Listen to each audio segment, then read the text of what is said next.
Phaedrus by Plato. Translated by Benjamin Jowett. Persons of the dialogue: Socrates. Phaedrus. Scene: under a plane tree by the banks of the Ilissus. My dear Phaedrus, whence come you, and whither are you going? I come from Lysias, the son of Cephalus, and I am going to take a walk outside the wall, for I have been sitting with him the whole morning, and our common friend Acumenus tells me that it is much more refreshing to walk in the open air than to be shut up in a cloister.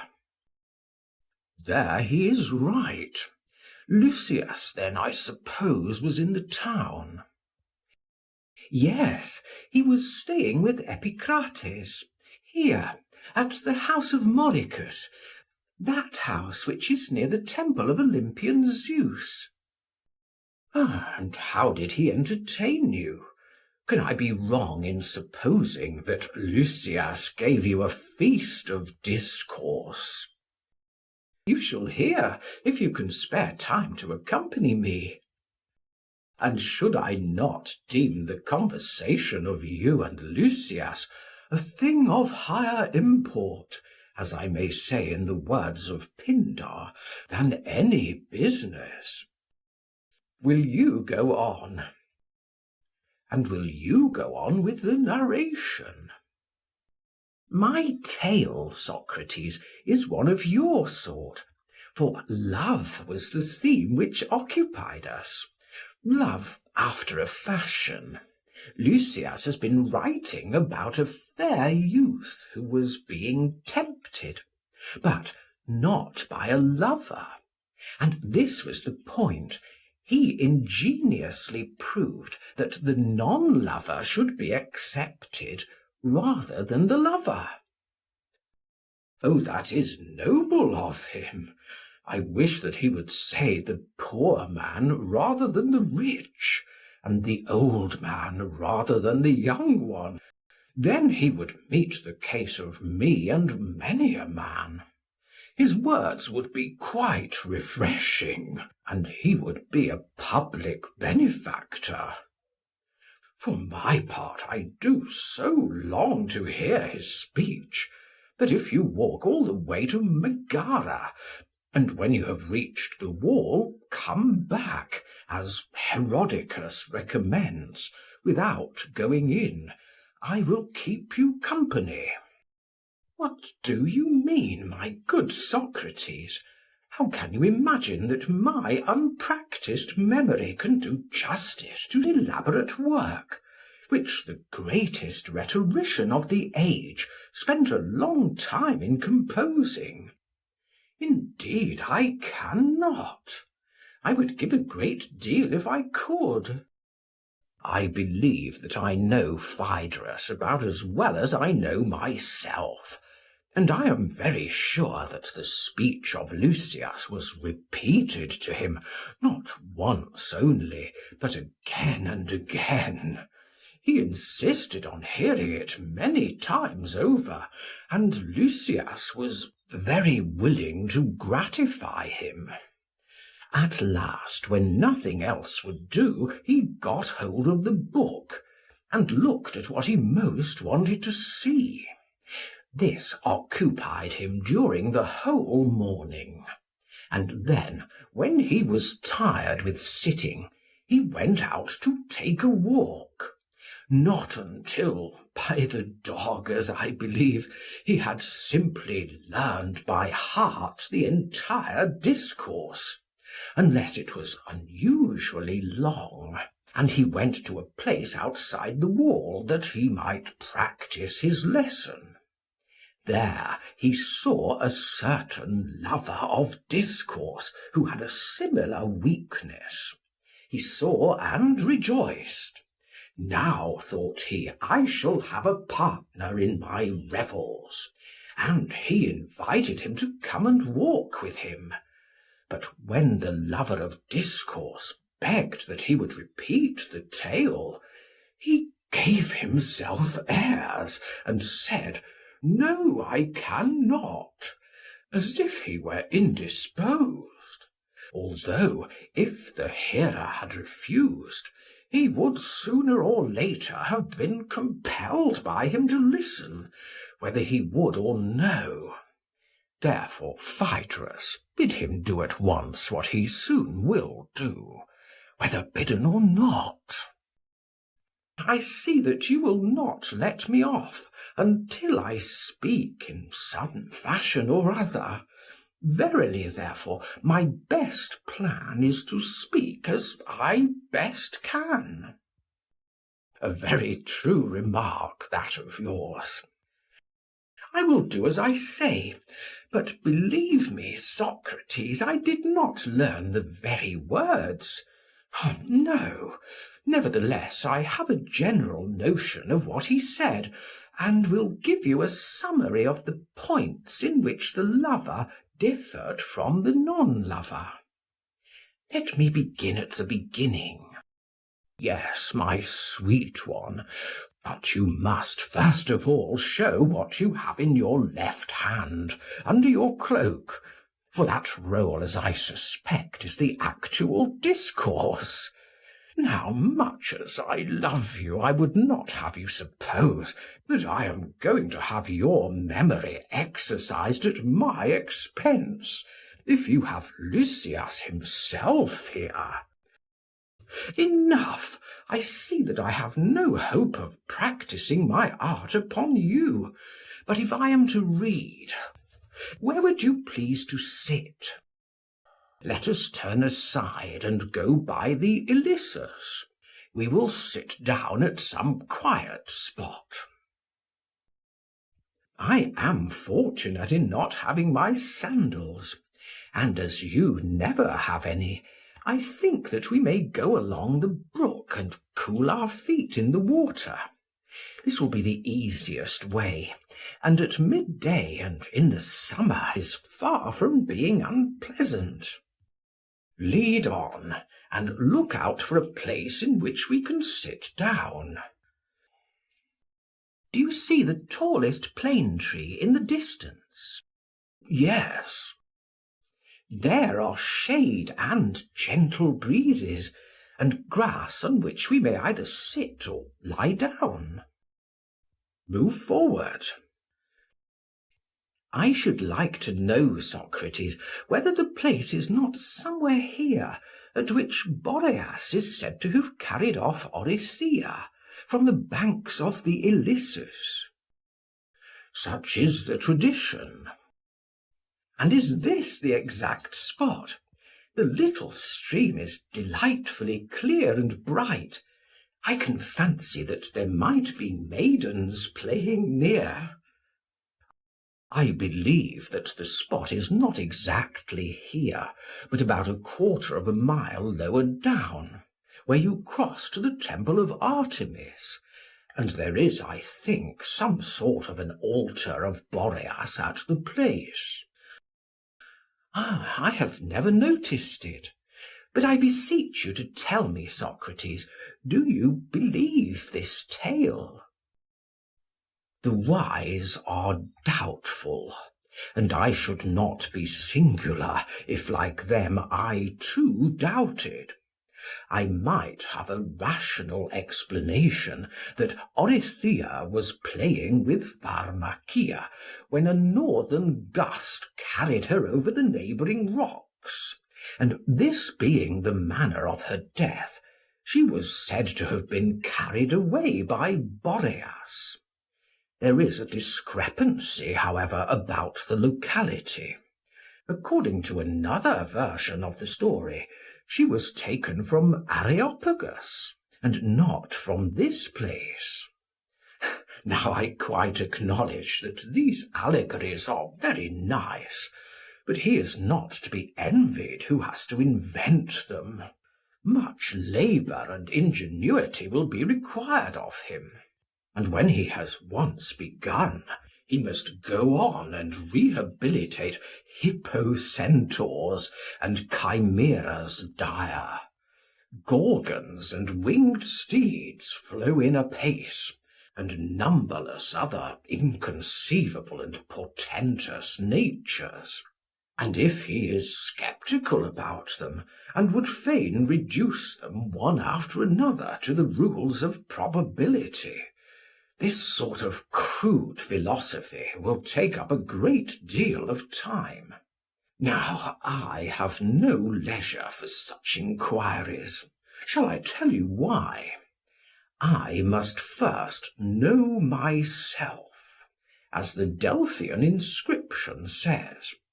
To be curious about that which is not my concern, while I am still in ignorance of my own self, would be ridiculous.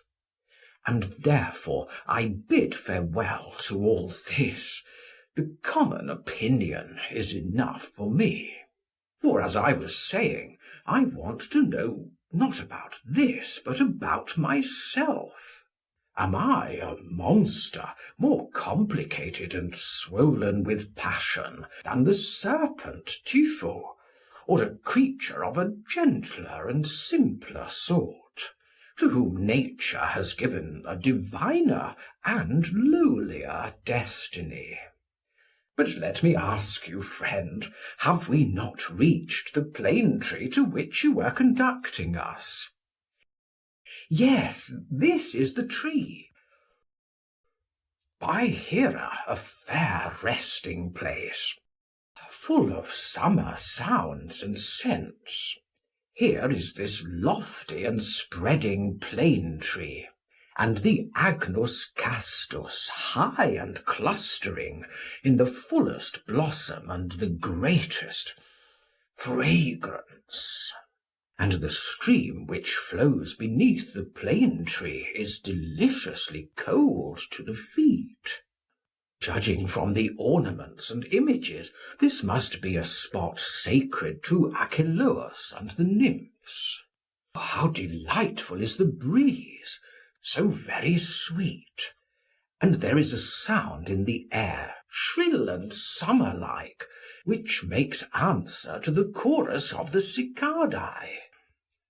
But the greatest charm of all is the grass, like a pillow gently sloping to the head. My dear Phaedrus, you have been an admirable guide. What an incomprehensible being you are, Socrates!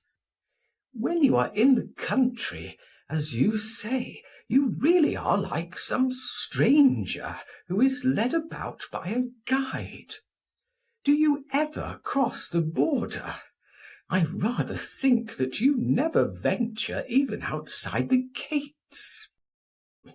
Very true, my good friend, and I hope that you will excuse me when you hear the reason, which is that I am a lover of knowledge, and the men who dwell in the city are my teachers, and not the trees or the country.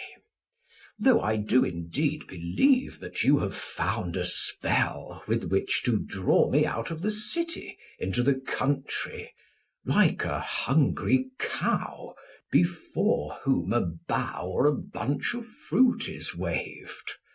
For only hold up before me in like manner a book, and you may lead me all round Attica, and over the wide world. And now, having arrived, I intend to lie down, and do you choose any posture in which you can read best. Begin. Listen. You know how matters stand with me, and how, as I conceive, the affair may be arranged for the advantage of both of us. And I maintain that I ought not to fail in my suit because I am not your lover. For lovers repent of the kindnesses which they have shown when their passion ceases. But to the non-lovers, who are free and not under any compulsion, no time of repentance ever comes, For they confer their benefits according to the measure of their ability, in the way which is most conducive to their own interest. Then again, lovers consider how by reason of their love they have neglected their own concerns, and rendered service to others.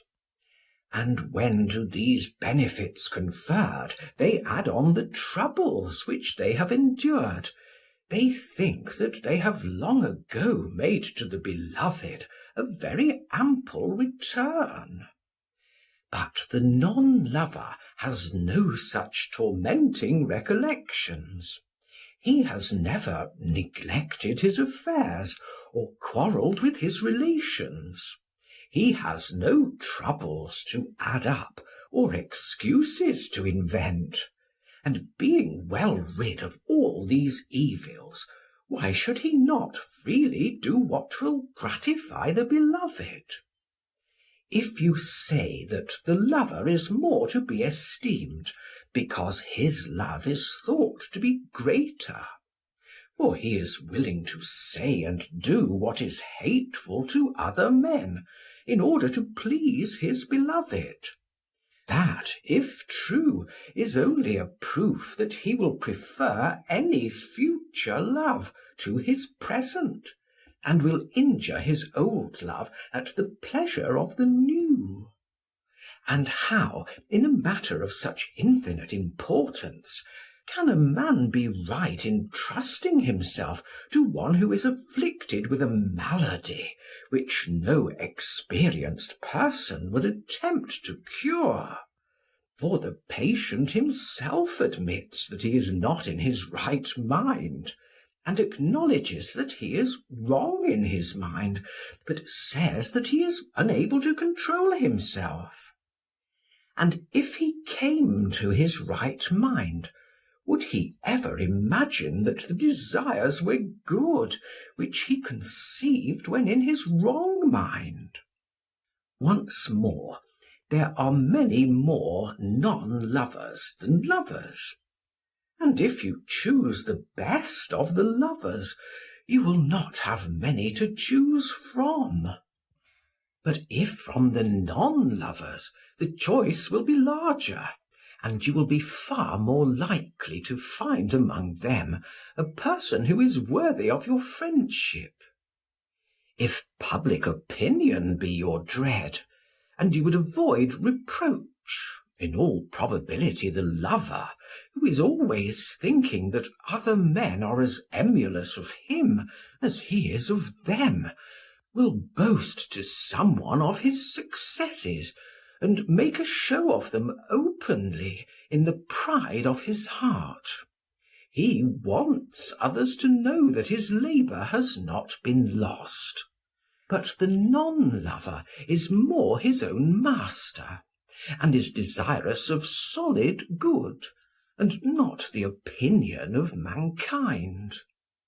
Again, the lover may be generally noted or seen following the beloved.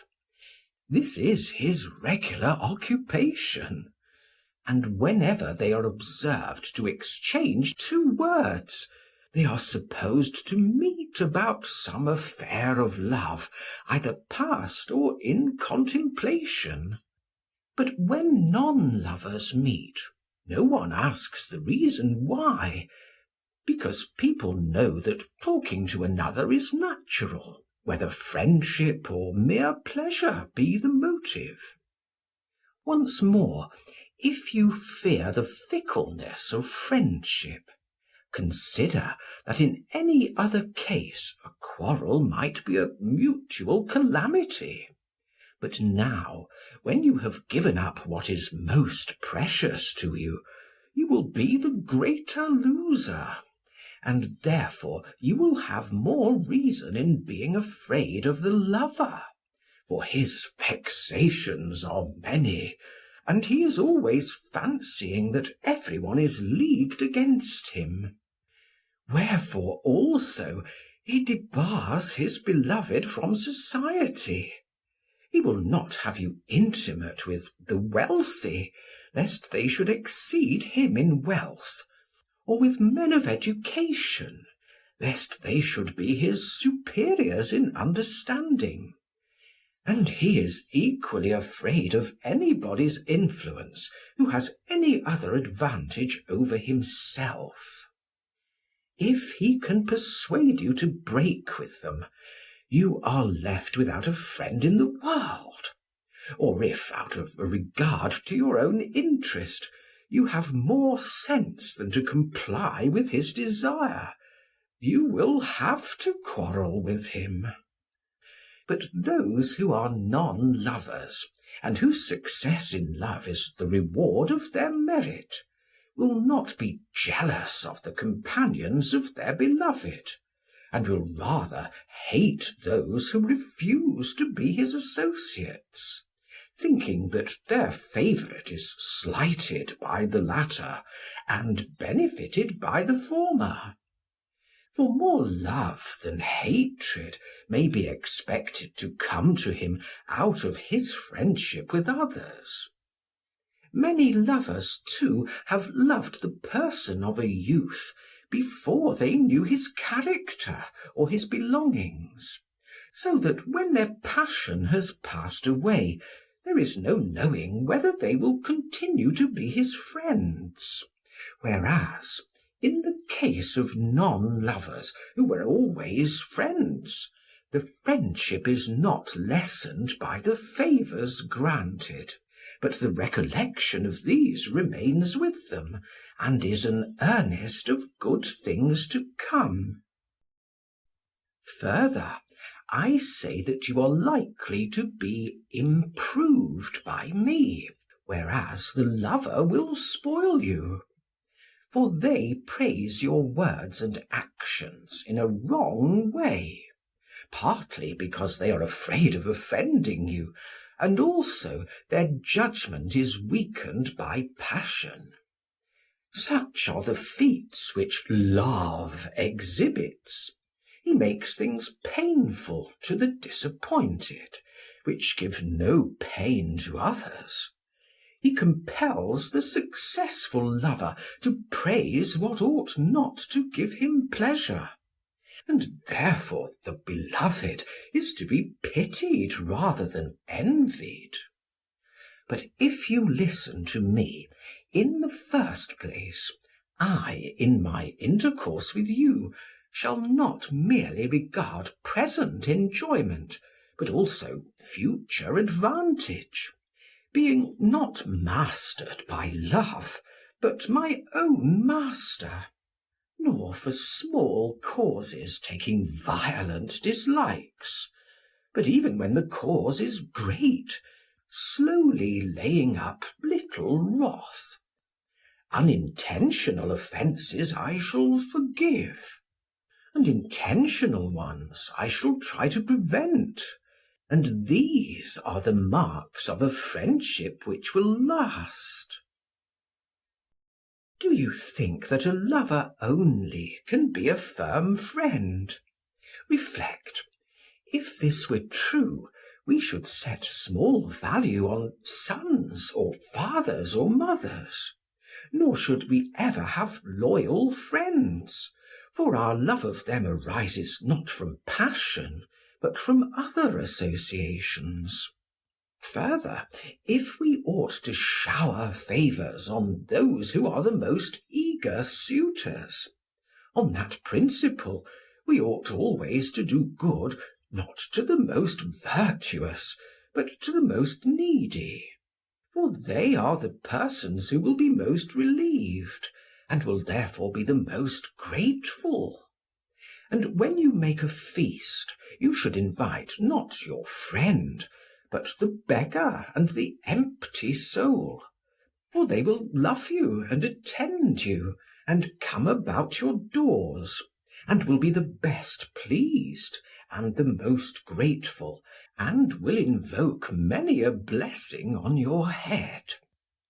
Yet surely you ought not to be granting favours to those who besiege you with prayer, but to those who are best able to reward you, nor to the lover only, but to those who are worthy of love, nor to those who will enjoy the bloom of your youth, but to those who will share their possessions with you in age, nor to those who, having succeeded, will glory in their success to others, but to those who will be modest and tell no tales, nor to those who care about you for a moment only, but to those who will continue your friends through life, nor to those who, when their passion is over, will pick a quarrel with you, but rather to those who, when the charm of youth has left you,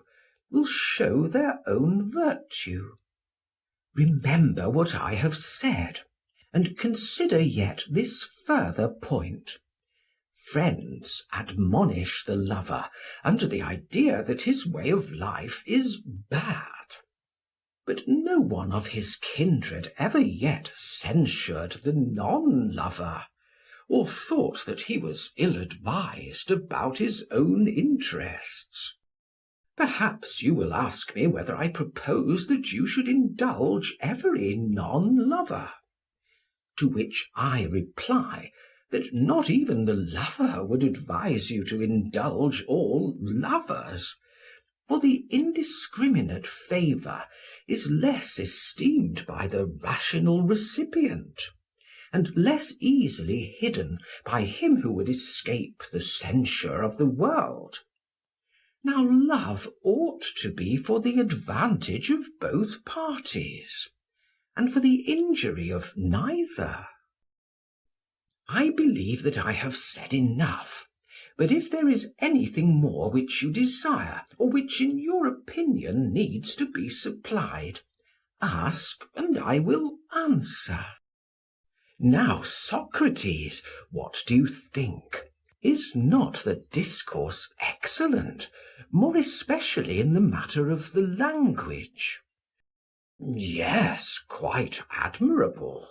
The effect on me was ravishing.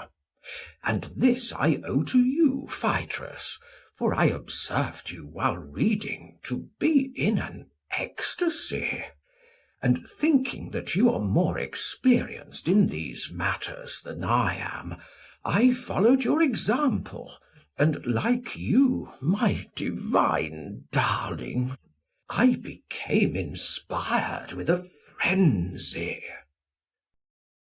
Indeed, you are pleased to be merry. Do you mean that I am not in earnest?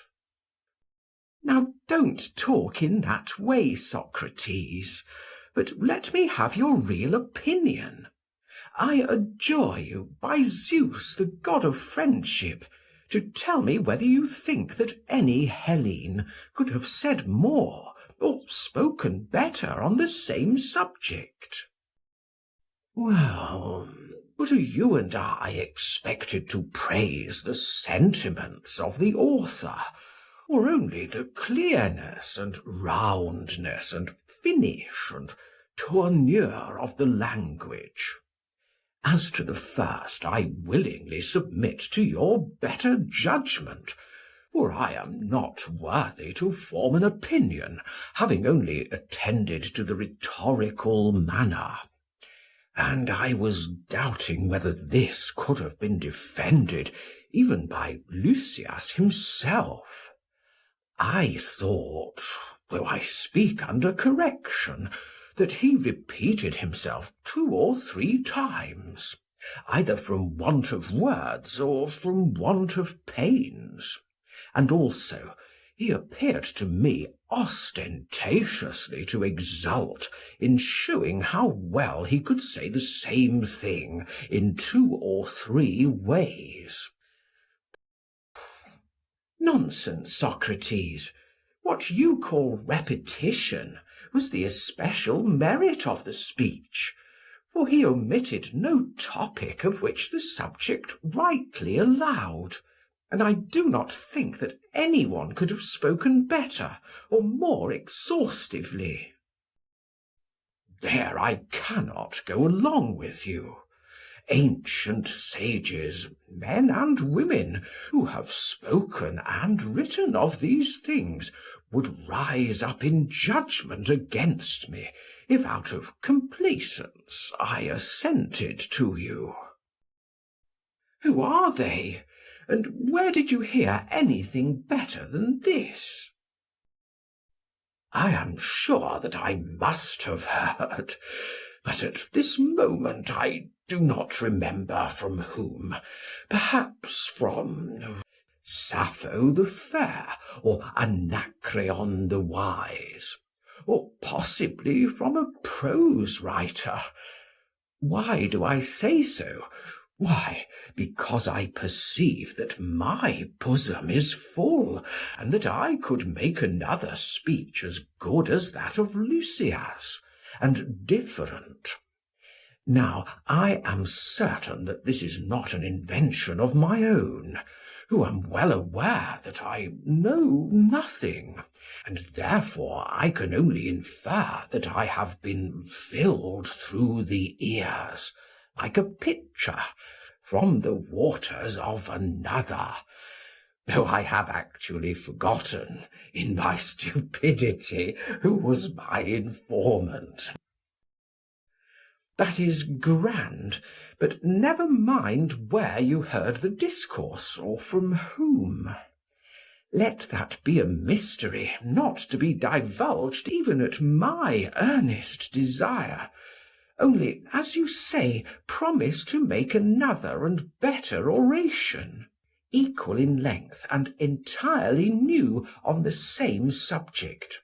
And I, like the 9 archons, will promise to set up a golden image at Delphi, not only of myself, but of you, and as large as life.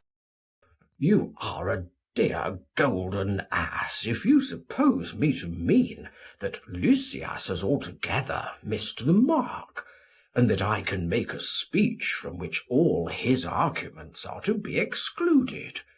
The worst of authors will say something which is to the point. Who, for example, could speak on this thesis of yours without praising the discretion of the non-lover, and blaming the indiscretion of the lover? These are the commonplaces of the subject which must come in, for what else is there to be said, and must be allowed and excused? The only merit is in the arrangement of them, for there can be none in the invention. But when you leave the commonplaces, then there may be some originality. I admit that there is reason in what you say, and I too will be reasonable, and will allow you to start with the premise that the lover is more disordered in his wits than the non-lover. If in what remains you make a longer and better speech than Lysias, and use other arguments, then I say again that a statue you shall have of beaten gold, and take your place by the colossal offerings of the Cypselids at Olympia. How profoundly in earnest is the lover, because to tease him I lay a finger upon his love. And so, Phaedrus, you really imagine that I am going to improve upon the ingenuity of Lysias. There I have you as you had me, and you must just speak as you best can. Do not let us exchange tu quoque, as in a farce, or compel me to say to you as you said to me. I know Socrates as well as I know myself, and he was wanting to speak, but he gave himself airs. Rather I would have you consider that from this place we stir not until you have unbosomed yourself of the speech. For here are we all alone, and I am stronger, remember, and younger than you. Wherefore perpend, and do not compel me to use violence. But, my sweet Phaedrus, how ridiculous it would be of me to compete with Lysias in an extempore speech. He is a master in his art, and I am an untaught man. You see how matters stand, and therefore let there be no more pretences, for indeed I know the word that is irresistible. Then don't say it. Yes, but I will, and my word shall be an oath. I say, or rather swear. But what God will be witness of my oath? By this plane tree I swear, that unless you repeat the discourse here in the face of this very plane tree, I will never tell you another, never let you have word of another. Villain, I am conquered. The poor lover of discourse has no more to say. Then why are you still at your tricks? I am not going to play tricks, now that you have taken the oath, for I cannot allow myself to be starved. Proceed. Shall I tell you what I will do? What?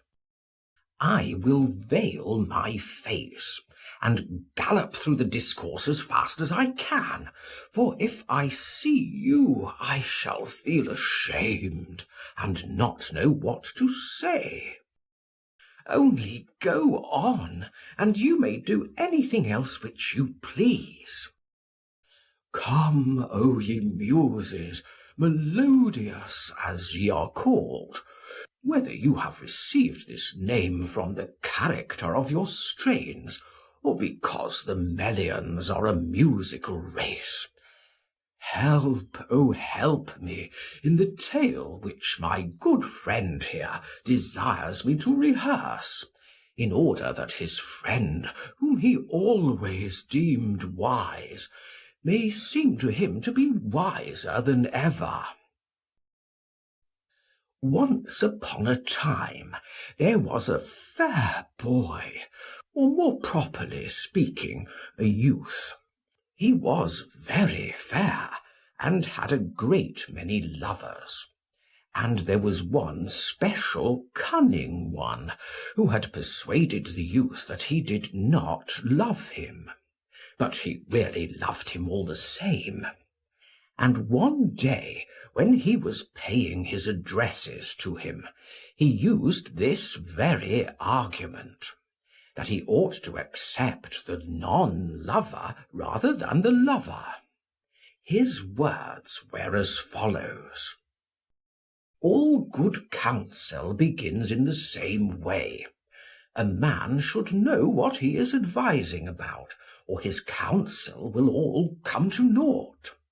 But people imagine that they know about the nature of things when they don't know about them, and not having come to an understanding at first, because they think that they know, they end, as might be expected, in contradicting one another and themselves.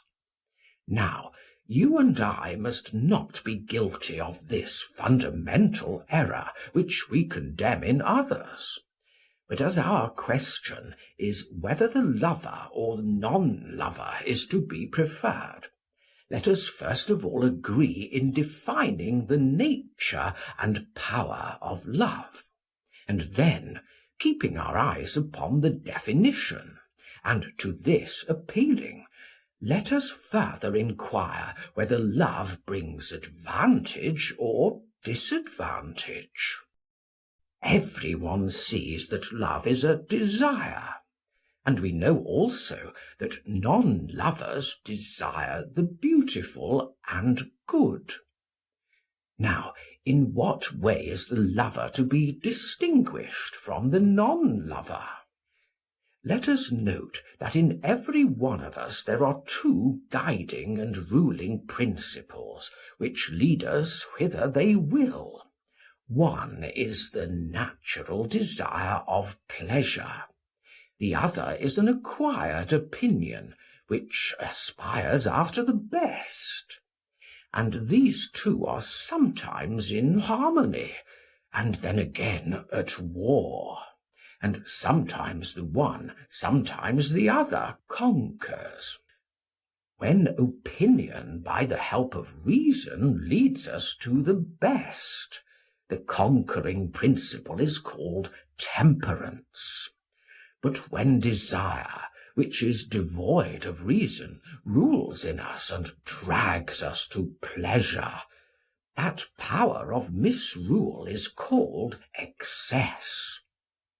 Now, excess has many names, and many members, and many forms, and any of these forms, when very marked, gives a name neither honourable nor creditable to the bearer of the name. The desire of eating, for example, which gets the better of the higher reason and the other desires, is called gluttony, and he who is possessed by it is called a glutton. The tyrannical desire of drink, which inclines the possessor of the desire to drink, has a name which is only too obvious, and there can be as little doubt by what name any other appetite of the same family would be called. It will be the name of that which happens to be dominant. And now I think that you will perceive the drift of my discourse. But as every spoken word is in a manner plainer than the unspoken, I had better say further, that the irrational desire which overcomes the tendency of opinion towards right, and is led away to the enjoyment of beauty, and especially of personal beauty, by the desires which are her own kindred, that supreme desire, I say, which by leading conquers, and by the force of passion is reinforced, from this very force receiving a name, is called love. Eromenos, eros. And now, dear Phaedrus, I shall pause for an instant, to ask whether you do not think me, as I appear to myself, inspired. Yes, Socrates, you seem to have a very unusual flow of words. Listen to me then in silence, for surely the place is holy, so that you must not wonder if, as I proceed, I appear to be in a divine fury, for already I am getting into dithyrhambics. Nothing can be truer. The responsibility rests with you, but hear what follows, and perhaps the fit may be averted. All is in their hands above. I will go on talking to my youth.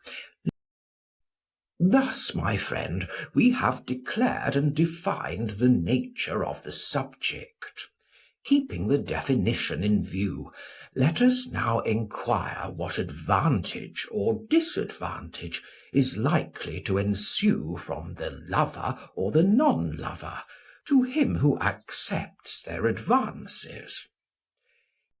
He who is the victim of his passions and the slave of pleasure will of course desire to make his beloved as agreeable to himself as possible.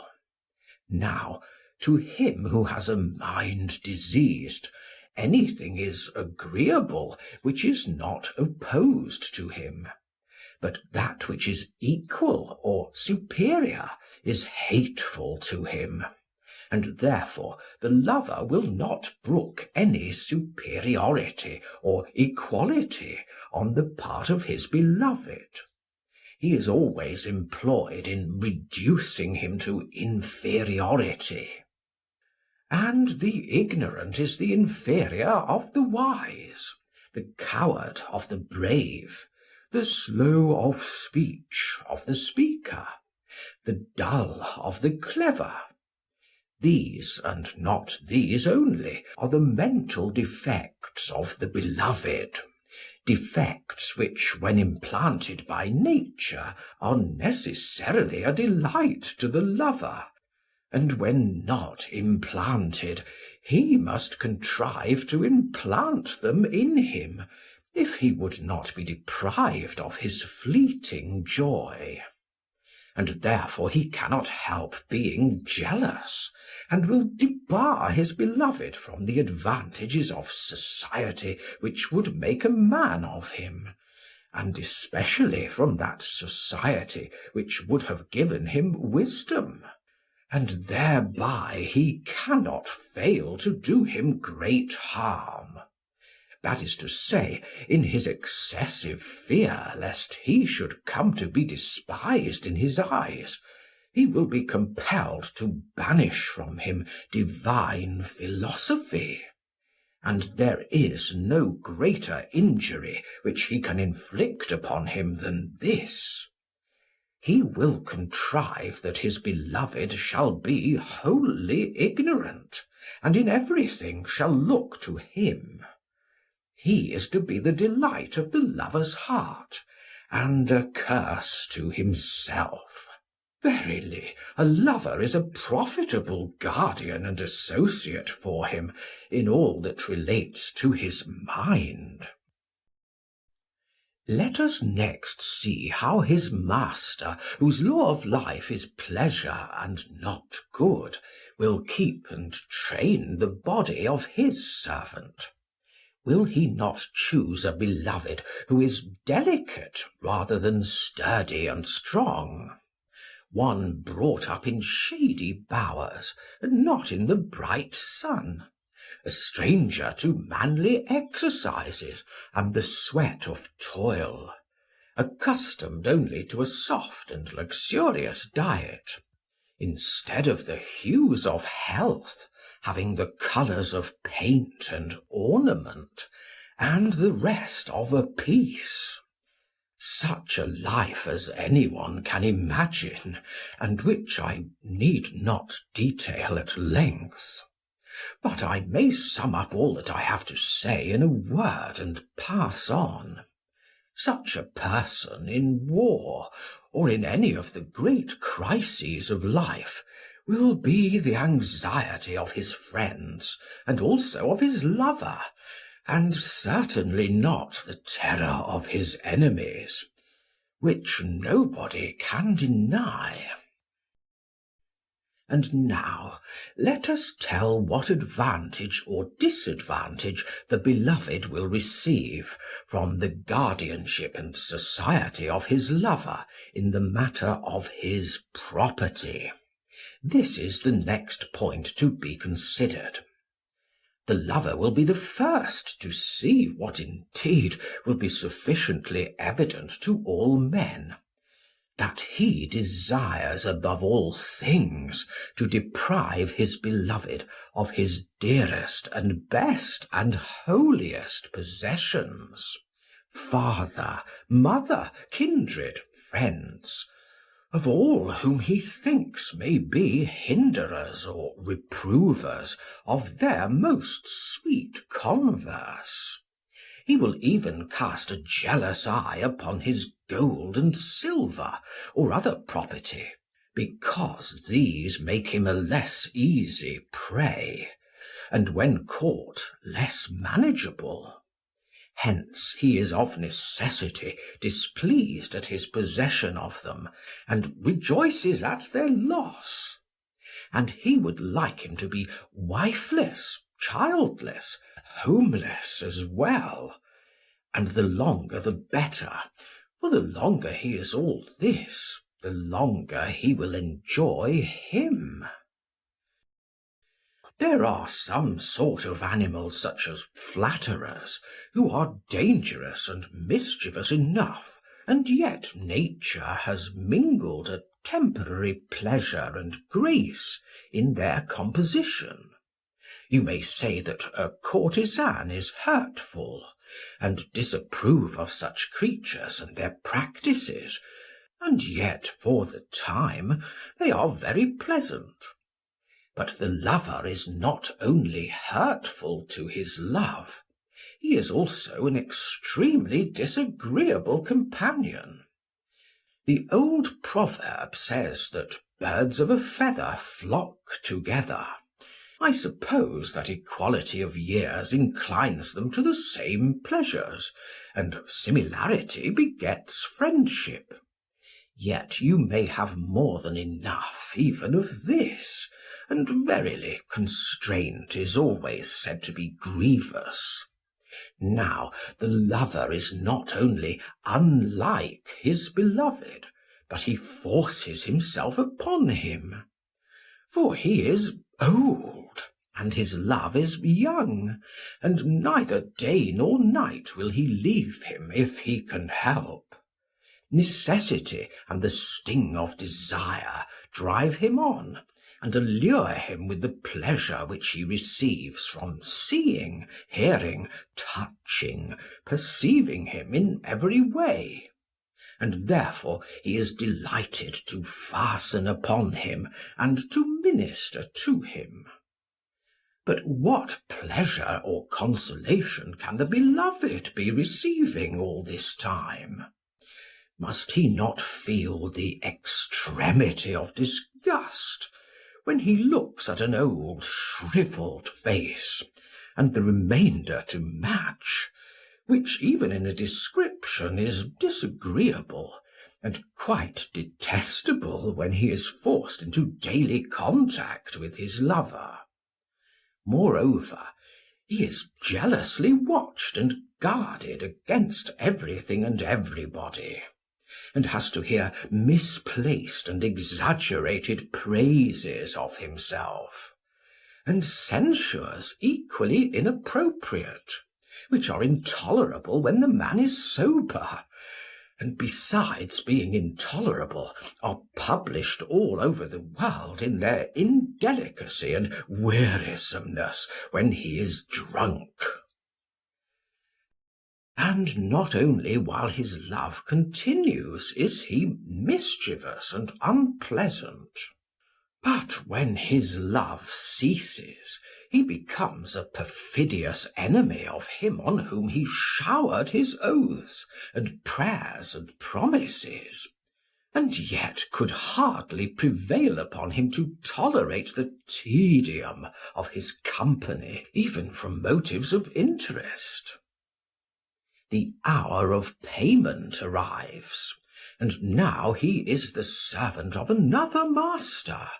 Instead of love and infatuation, wisdom and temperance are his bosom's lords. But the beloved has not discovered the change which has taken place in him. When he asks for a return and recalls to his recollection former sayings and doings, he believes himself to be speaking to the same person, and the other, not having the courage to confess the truth, and not knowing how to fulfil the oaths and promises which were made when under the dominion of folly, and having now grown wise and temperate, does not want to do as he did, or to be as he was before. And so he runs away, and is constrained to be a defaulter.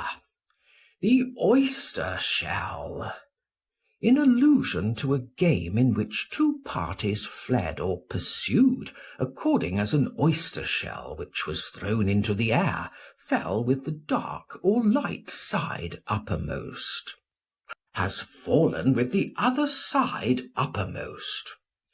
He changes pursuit into flight, while the other is compelled to follow him with passion and imprecation, not knowing that he ought never from the first to have accepted a demented lover instead of a sensible non-lover, and that in making such a choice he was giving himself up to a faithless, morose, envious, disagreeable being, hurtful to his estate, hurtful to his bodily health, and still more hurtful to the cultivation of his mind, than which there neither is nor ever will be anything more honoured in the eyes both of gods and men. Consider this, fair youth, and know that in the friendship of the lover there is no real kindness. He has an appetite, and wants to feed upon you. As wolves love lambs, so lovers love their loves. But I told you so. I am speaking in verse, and therefore I had better make an end. Enough. I thought that you were only half-way, and were going to make a similar speech about all the advantages of accepting the non-lover. Why do you not proceed? Does not your simplicity observe that I have got out of dithyrambics into heroics, when only uttering a censure on the lover? And if I am to add the praises of the non-lover, what will become of me? Do you not perceive that I am already overtaken by the nymphs, to whom you have mischievously exposed me? And therefore I will only add that the non-lover has all the advantages in which the lover is accused of being deficient. And now I will say no more. There has been enough of both of them. Leaving the tale to its fate, I will cross the river and make the best of my way home, lest a worse thing be inflicted upon me by you. Not yet, Socrates, not until the heat of the day has passed. Do you not see that the hour is almost noon? There is the midday sun standing still, as people say, in the meridian. Oh, let us rather stay and talk over what has been said, and then return in the cool. Your love of discourse, Phaedrus, is superhuman, simply marvellous. And I do not believe that there is any one of your contemporaries who has either made, or in one way or another has compelled others to make an equal number of speeches. I would except Simmias the Theban, but all the rest are far behind you. And now I do verily believe that you have been the cause of another. That is good news. But what do you mean? I mean to say that as I was about to cross the stream, the usual sign was given to me. That sign which always forbids, but never bids me to do anything which I am going to do. And I thought that I heard a voice saying in my ear that I had been guilty of impiety, and that I must not go away until I had made an atonement. Now I am a diviner, though not a very good one, but I have enough religion for my own use. As you might say of a bad writer, his writing is good enough for him. And I am beginning to see that I was in error. Oh, my friend, how prophetic is the human soul! At the time I had a sort of misgiving, and like Ibycus, I was troubled, I feared that I might be buying honour from men at the price of sinning against the gods. Now I recognise my error. What error? That was a dreadful speech which you brought with you, and you made me utter one as bad. How so? It was foolish, I say, to a certain extent impious. Can anything be more dreadful? Nothing, if the speech was really such as you describe. Well, and is not Eros the son of Aphrodite, and a god? So men say.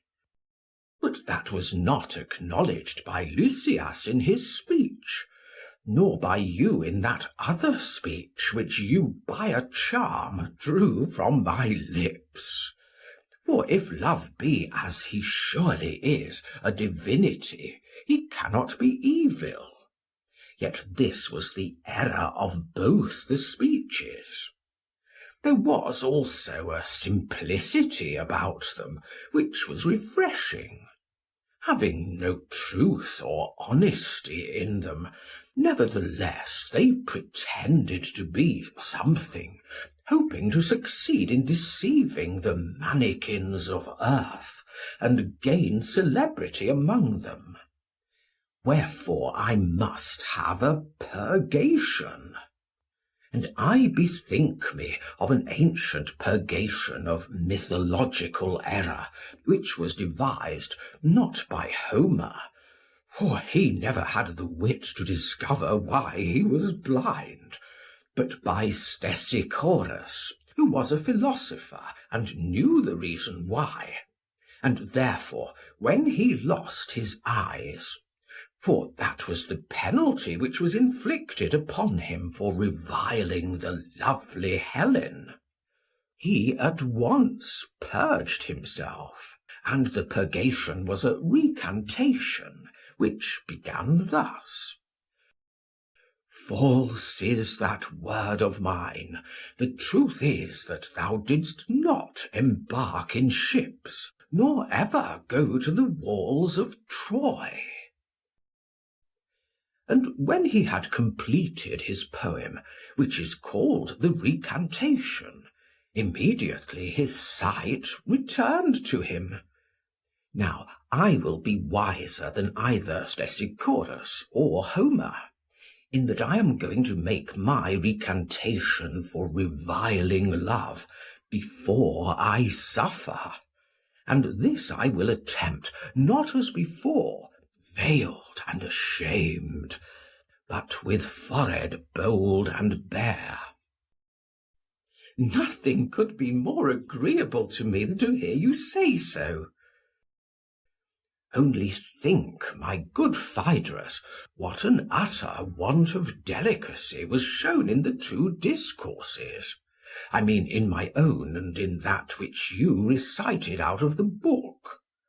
Would not any one who was himself of a noble and gentle nature, and who loved or ever had loved a nature like his own, when we tell of the petty causes of lovers' jealousies, and of their exceeding animosities, and of the injuries which they do to their beloved, have imagined that our ideas of love were taken from some haunt of sailors, to which good manners were unknown, he would certainly never have admitted the justice of our censure.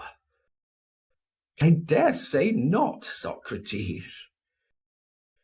Therefore, because I blush at the thought of this person, and also because I am afraid of Love himself, I desire to wash the brine out of my ears with water from the spring, and I would counsel Lysias not to delay, but to write another discourse, which shall prove that ceteris paribus, the lover ought to be accepted rather than the non-lover. Be assured that he shall. You shall speak the praises of the lover, and Lysias shall be compelled by me to write another discourse on the same theme.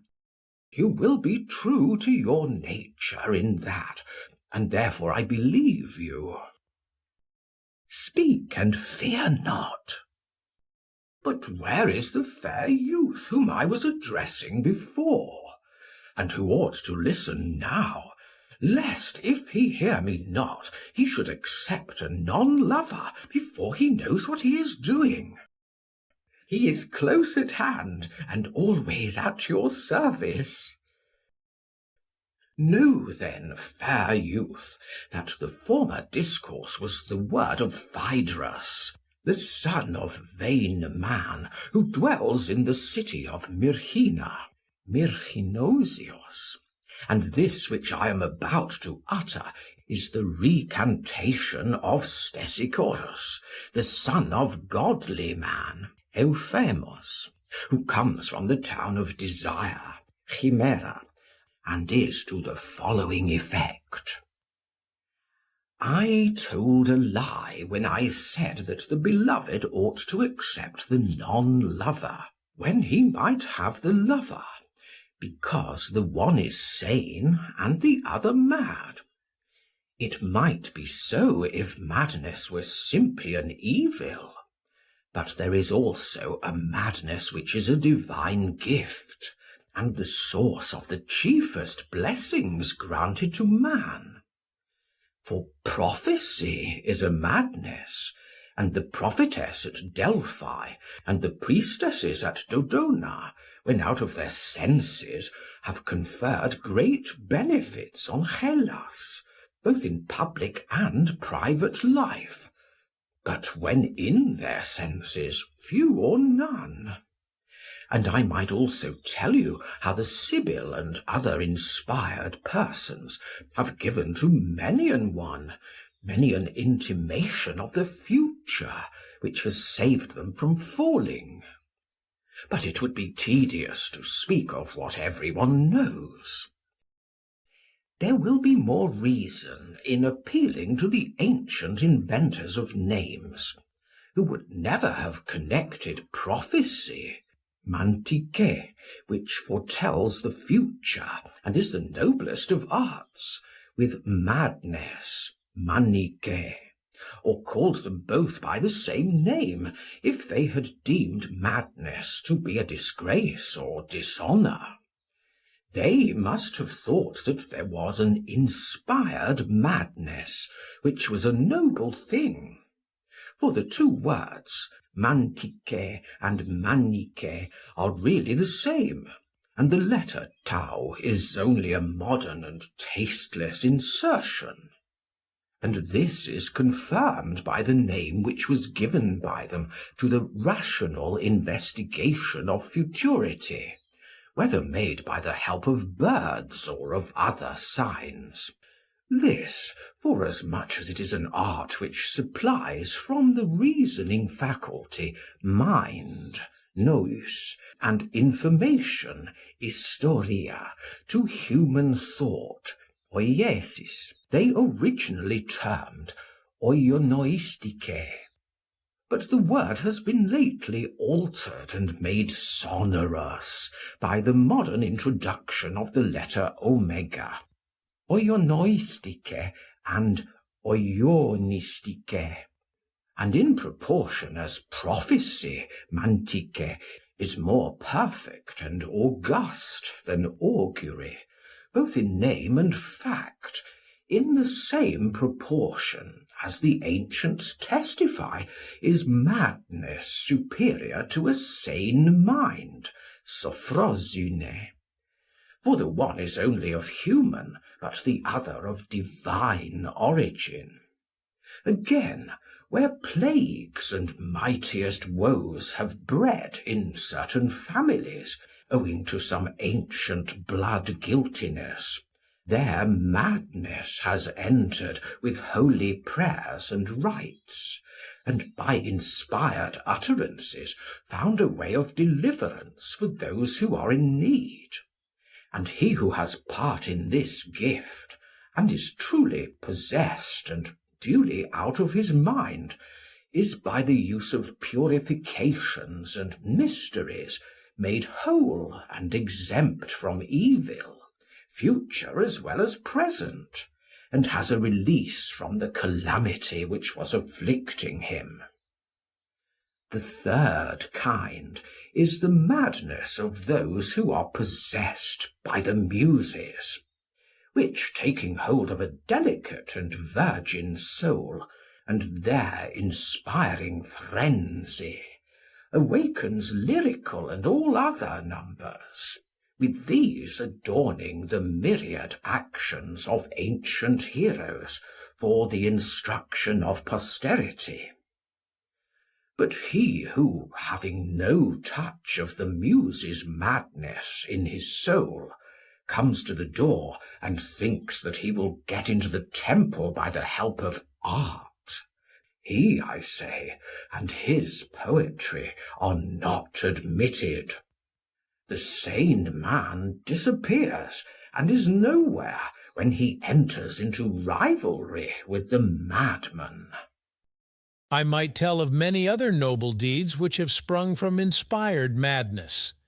And therefore, let no one frighten or flutter us by saying that the temperate friend is to be chosen rather than the inspired. But let him further show that love is not sent by the gods for any good to lover or beloved. If he can do so, we will allow him to carry off the palm, and we, on our part, will prove in answer to him that the madness of love is the greatest of heaven's blessings, and the proof shall be one which the wise will receive and the witling disbelieve. But first of all, let us view the affections and actions of the soul divine and human, and try to ascertain the truth about them. The beginning of our proof is as follows. Translated by Socrates, Quest. The soul through all her being is immortal, for that which is ever in motion is immortal. But that which moves another and is moved by another, in ceasing to move ceases also to live.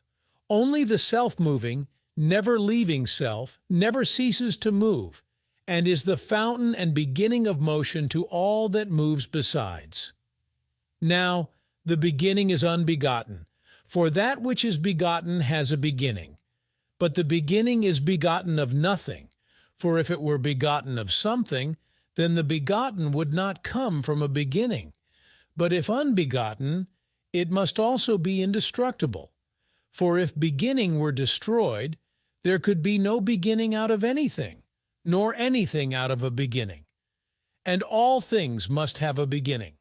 And therefore the self-moving is the beginning of motion, and this can neither be destroyed nor begotten, else the whole heavens and all creation would collapse and stand still, and never again have motion or birth. But if the self-moving is proved to be immortal, he who affirms that self-motion is the very idea and essence of the soul will not be put to confusion. For the body which is moved from without is soulless, but that which is moved from within has a soul, for such is the nature of the soul. But if this be true, must not the soul be the self-moving and therefore of necessity unbegotten and immortal? Enough of the soul's immortality. Of the nature of the soul, though her true form be ever a theme of large and more than mortal discourse, let me speak briefly and in a figure. And let the figure be composite, a pair of winged horses and a charioteer. Now, the winged horses and the charioteers of the gods are all of them noble and of noble descent, but those of other races are mixed. The human charioteer drives his in a pair, and one of them is noble and of noble breed, and the other is ignoble and of ignoble breed. And the driving of them of necessity gives a great deal of trouble to him. I will endeavour to explain to you in what way the mortal differs from the immortal creature. The soul in her totality has the care of inanimate being everywhere, and traverses the whole heaven in divers forms appearing. When perfect and fully winged, she soars upward, and orders the whole world. Whereas the imperfect soul, losing her wings and drooping in her flight, at last settles on the solid ground. There finding a home, she receives an earthly frame, which appears to be self-moved, but is really moved by her power. And this composition of soul and body is called a living and mortal creature. For immortal, no such union can be reasonably believed to be, although fancy, not having seen nor surely known the nature of God, may imagine an immortal creature having both a body and also a soul, which are united throughout all time. Let that, however, be as God wills, and be spoken of acceptably to him. And now let us ask the reason why the soul loses her wings. The wing is the corporeal element which is most akin to the divine, and which by nature tends to soar aloft, and carry that which gravitates downwards into the upper region, which is the habitation of the gods. The divine is beauty, wisdom, goodness, and the like, and by these the wing of the soul is nourished and grows apace. But when fed upon evil and foulness, and the opposite of good, wastes and falls away. Zeus, the mighty lord, holding the reins of a winged chariot, leads the way in heaven, ordering all and taking care of all. And there follows him the array of gods and demigods, marshalled in 11 bands. Hestia alone abides at home in the house of heaven. Of the rest, they who are reckoned among the princely 12 march in their appointed order. They see many blessed sights in the inner heaven, and there are many ways to and fro, along which the blessed gods are passing, every one doing his own work. He may follow who will and can, for jealousy has no place in the celestial choir. But when they go to banquet and festival, then they move up the steep to the top of the vault of heaven. The chariots of the gods in even poise, obeying the rein, glide rapidly, but the others labour. For the vicious steed goes heavily, weighing down the charioteer to the earth when his steed has not been thoroughly trained. And this is the hour of agony and extremest conflict for the soul. For the immortals, when they are at the end of their course, go forth and stand upon the outside of heaven, and the revolution of the spheres carries them round, and they behold the things beyond. But of the heaven which is above the heavens, what earthly poet ever did or ever will sing worthily? It is such as I will describe, for I must dare to speak the truth when truth is my theme. There abides the very being with which true knowledge is concerned. The colourless, formless, intangible essence, visible only to mind, the pilot of the soul. The divine intelligence, being nurtured upon mind and pure knowledge, and the intelligence of every soul which is capable of receiving the food proper to it, rejoices at beholding reality, and once more gazing upon truth, is replenished and made glad, until the revolution of the worlds brings her round again to the same place.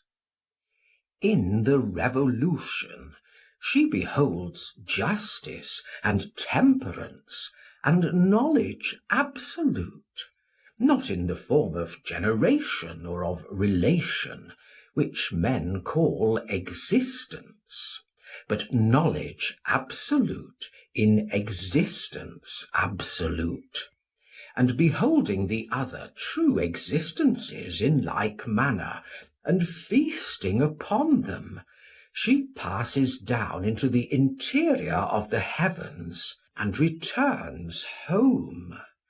And there the charioteer, putting up his horses at the stall, gives them ambrosia to eat and nectar to drink. Such is the life of the gods.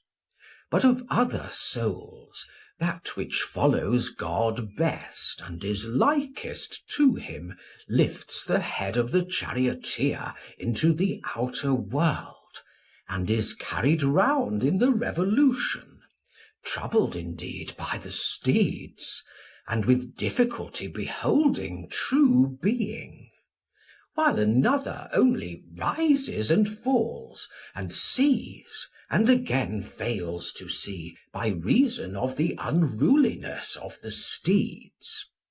The rest of the souls are also longing after the upper world, and they all follow, but not being strong enough, they are carried round below the surface, plunging, treading on one another, each striving to be first, and there is confusion and perspiration and the extremity of effort. And many of them are lamed, or have their wings broken through the ill driving of the charioteers, and all of them, after a fruitless toil, not having attained to the mysteries of true being, go away and feed upon opinion.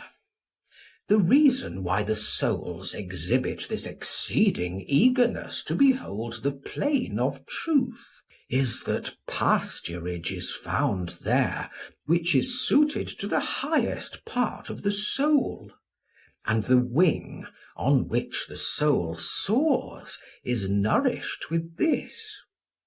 And there is a law of destiny, that the soul which attains any vision of truth in company with a god is preserved from harm until the next period, and if attaining always, is always unharmed. But when she is unable to follow, and fails to behold the truth, and through some ill hap sinks beneath the double load of forgetfulness and vice, and her wings fall from her, and she drops to the ground, then the law ordains that this soul shall at her first birth pass not into any other animal, but only into man. And the soul which has seen most of truth shall come to the birth as a philosopher, or artist, or some musical and loving nature. That which has seen truth in the second degree shall be some righteous king or warrior chief. The soul which is of the third class shall be a politician or economist or trader. The fourth shall be a lover of gymnastic toils, or a physician. The fifth shall lead the life of a prophet or hierophant. To the sixth, the character of poet or some other imitative artist, will be assigned. To the seventh, the life of an artisan or husbandman. To the eighth, that of a sophist or demagogue. To the ninth, that of a tyrant. All these are states of probation, in which he who does righteously improves, and he who does unrighteously deteriorates his lot. 10,000 years must elapse before the soul of each one can return to the place from whence she came, for she cannot grow her wings in less. Only the soul of a philosopher, guileless and true, or the soul of a lover who is not devoid of philosophy, may acquire wings in the third of the recurring periods of 1,000 years. He is distinguished from the ordinary good man who gains wings in 3,000 years, and they who choose this life 3 times in succession have wings given them, and go away at the end of 3,000 years. But the others, the philosopher alone is not subject to judgment, krisis, for he has never lost the vision of truth, receive judgment when they have completed their first life. And after the judgment they go, some of them, to the houses of correction which are under the earth, and are punished. Others to some place in heaven, whither they are lightly borne by justice, and there they live in a manner worthy of the life which they led here, when in the form of men. And at the end of the first 1,000 years, the good souls, and also the evil souls, both come to draw lots, and choose their second life, and they may take any which they please. The soul of a man may pass into the life of a beast, or from the beast return again into the man.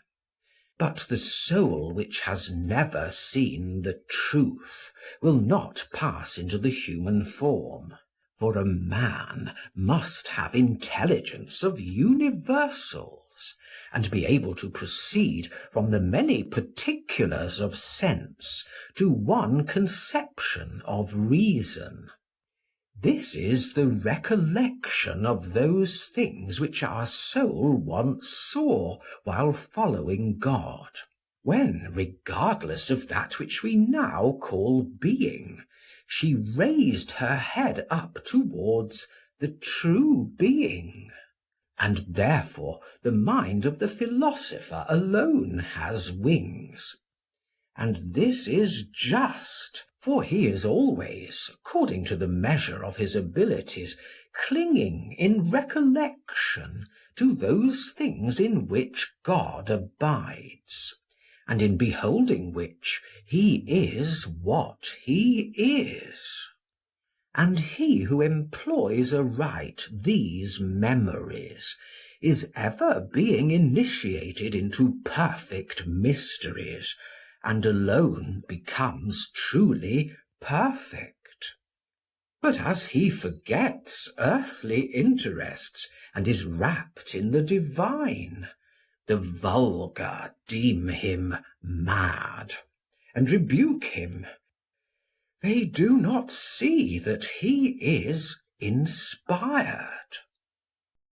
Thus far I have been speaking of the fourth and last kind of madness, which is imputed to him who, when he sees the beauty of earth, is transported with the recollection of the true beauty.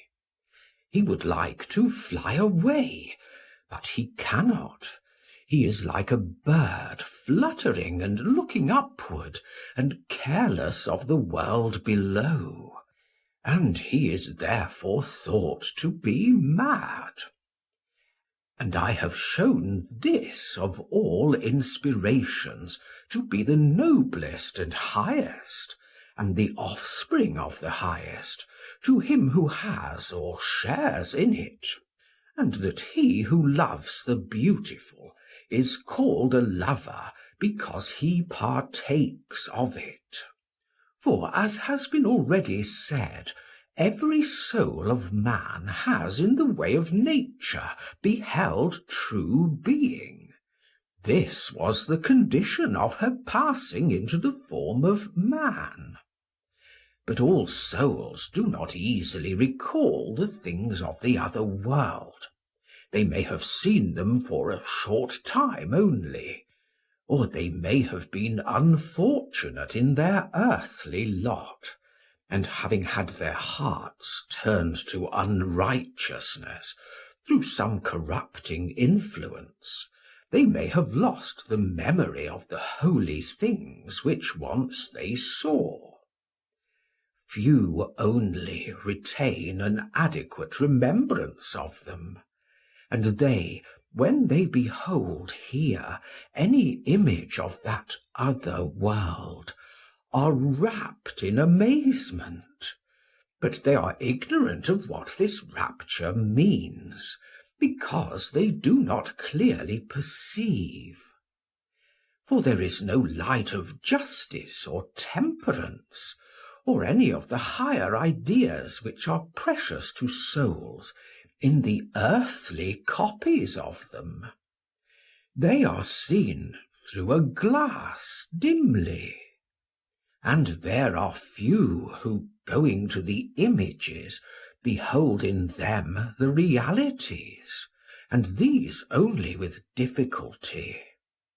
There was a time when, with the rest of the happy band, they saw beauty shining in brightness, we philosophers following in the train of Zeus, others in company with other gods, and then we beheld the beatific vision, and were initiated into a mystery which may be truly called most blessed, celebrated by us in our state of innocence, before we had any experience of evils to come, when we were admitted to the sight of apparitions innocent and simple, and calm and happy, which we beheld shining in pure light, pure ourselves, and not yet enshrined in that living tomb which we carry about, now that we are imprisoned in the body, like an oyster in his shell. Let me linger over the memory of scenes which have passed away. But of beauty, I repeat again that we saw her there shining in company with the celestial forms, and coming to earth, we find her here too, shining in clearness through the clearest aperture of sense. For sight is the most piercing of our bodily senses, though not by that is wisdom seen. Her loveliness would have been transporting if there had been a visible image of her, and the other ideas, if they had visible counterparts, would be equally lovely. But this is the privilege of beauty, that being the loveliest, she is also the most palpable to sight.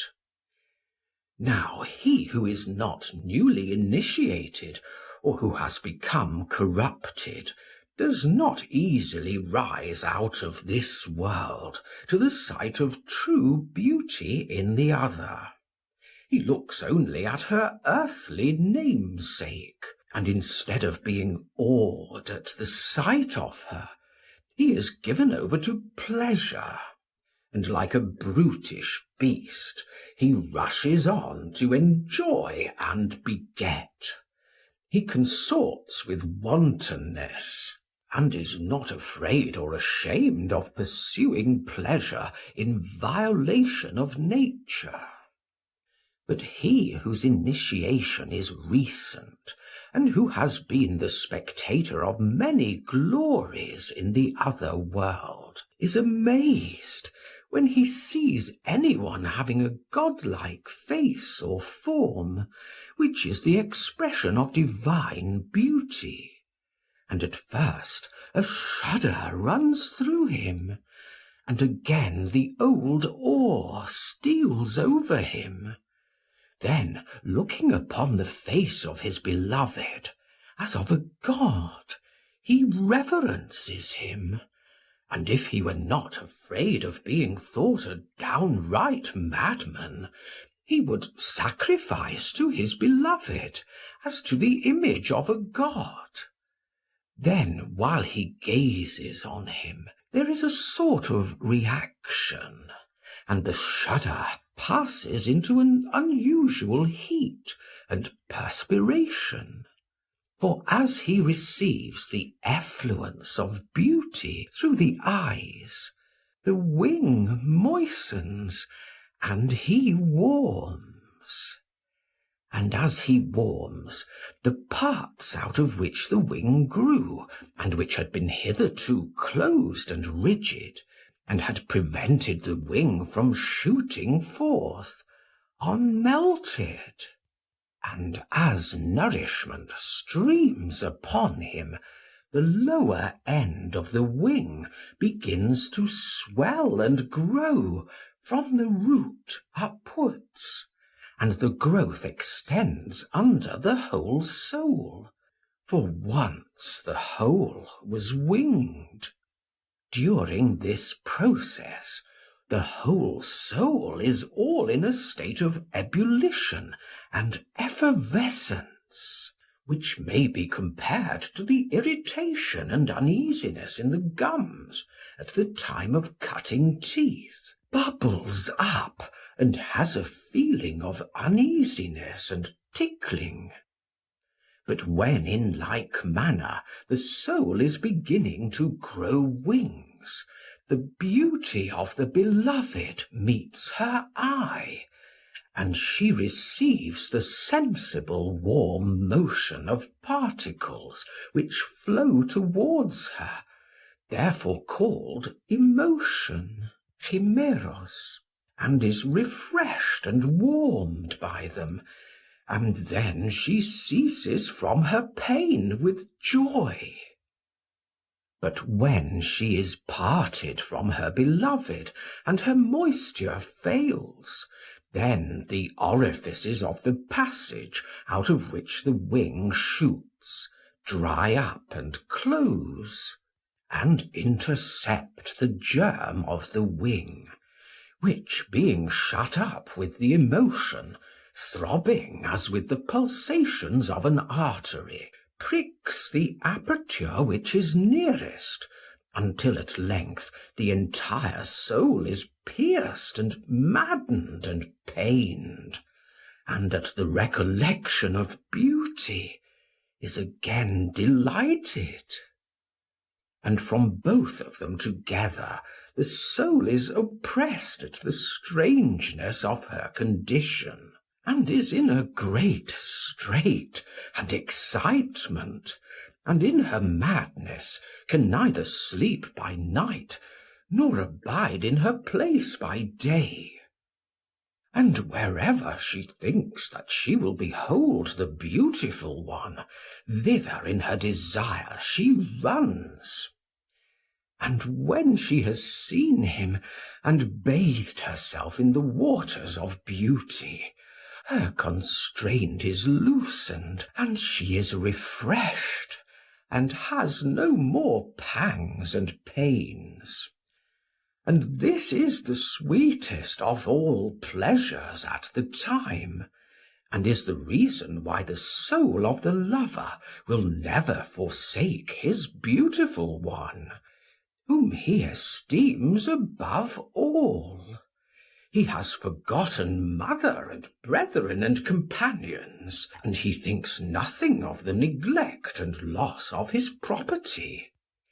The rules and proprieties of life, on which he formerly prided himself, he now despises, and is ready to sleep like a servant, wherever he is allowed, as near as he can to his desired one, who is the object of his worship, and the physician who can alone assuage the greatness of his pain. And this state, my dear imaginary youth to whom I am talking, is by men called love, and among the gods has a name at which you in your simplicity may be inclined to mock.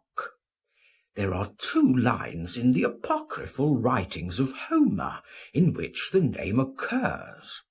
One of them is rather outrageous and not altogether metrical.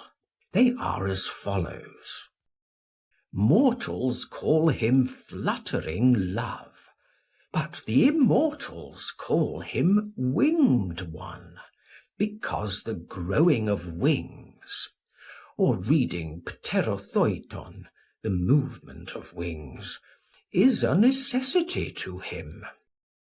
You may believe this, but not unless you like. At any rate, the loves of lovers and their causes are such as I have described. Now, the lover who is taken to be the attendant of Zeus is better able to bear the winged god, and can endure a heavier burden. But the attendants and companions of Ares, when under the influence of love, if they fancy that they have been at all wronged, are ready to kill and put an end to themselves and their beloved. And he who follows in the train of any other god, while he is unspoiled and the impression lasts, honours and imitates him as far as he is able. And after the manner of his god he behaves in his intercourse with his beloved, and with the rest of the world, during the first period of his earthly existence. Every one chooses his love from the ranks of beauty, according to his character, and this he makes his god, and fashions and adorns as a sort of image which he is to fall down and worship.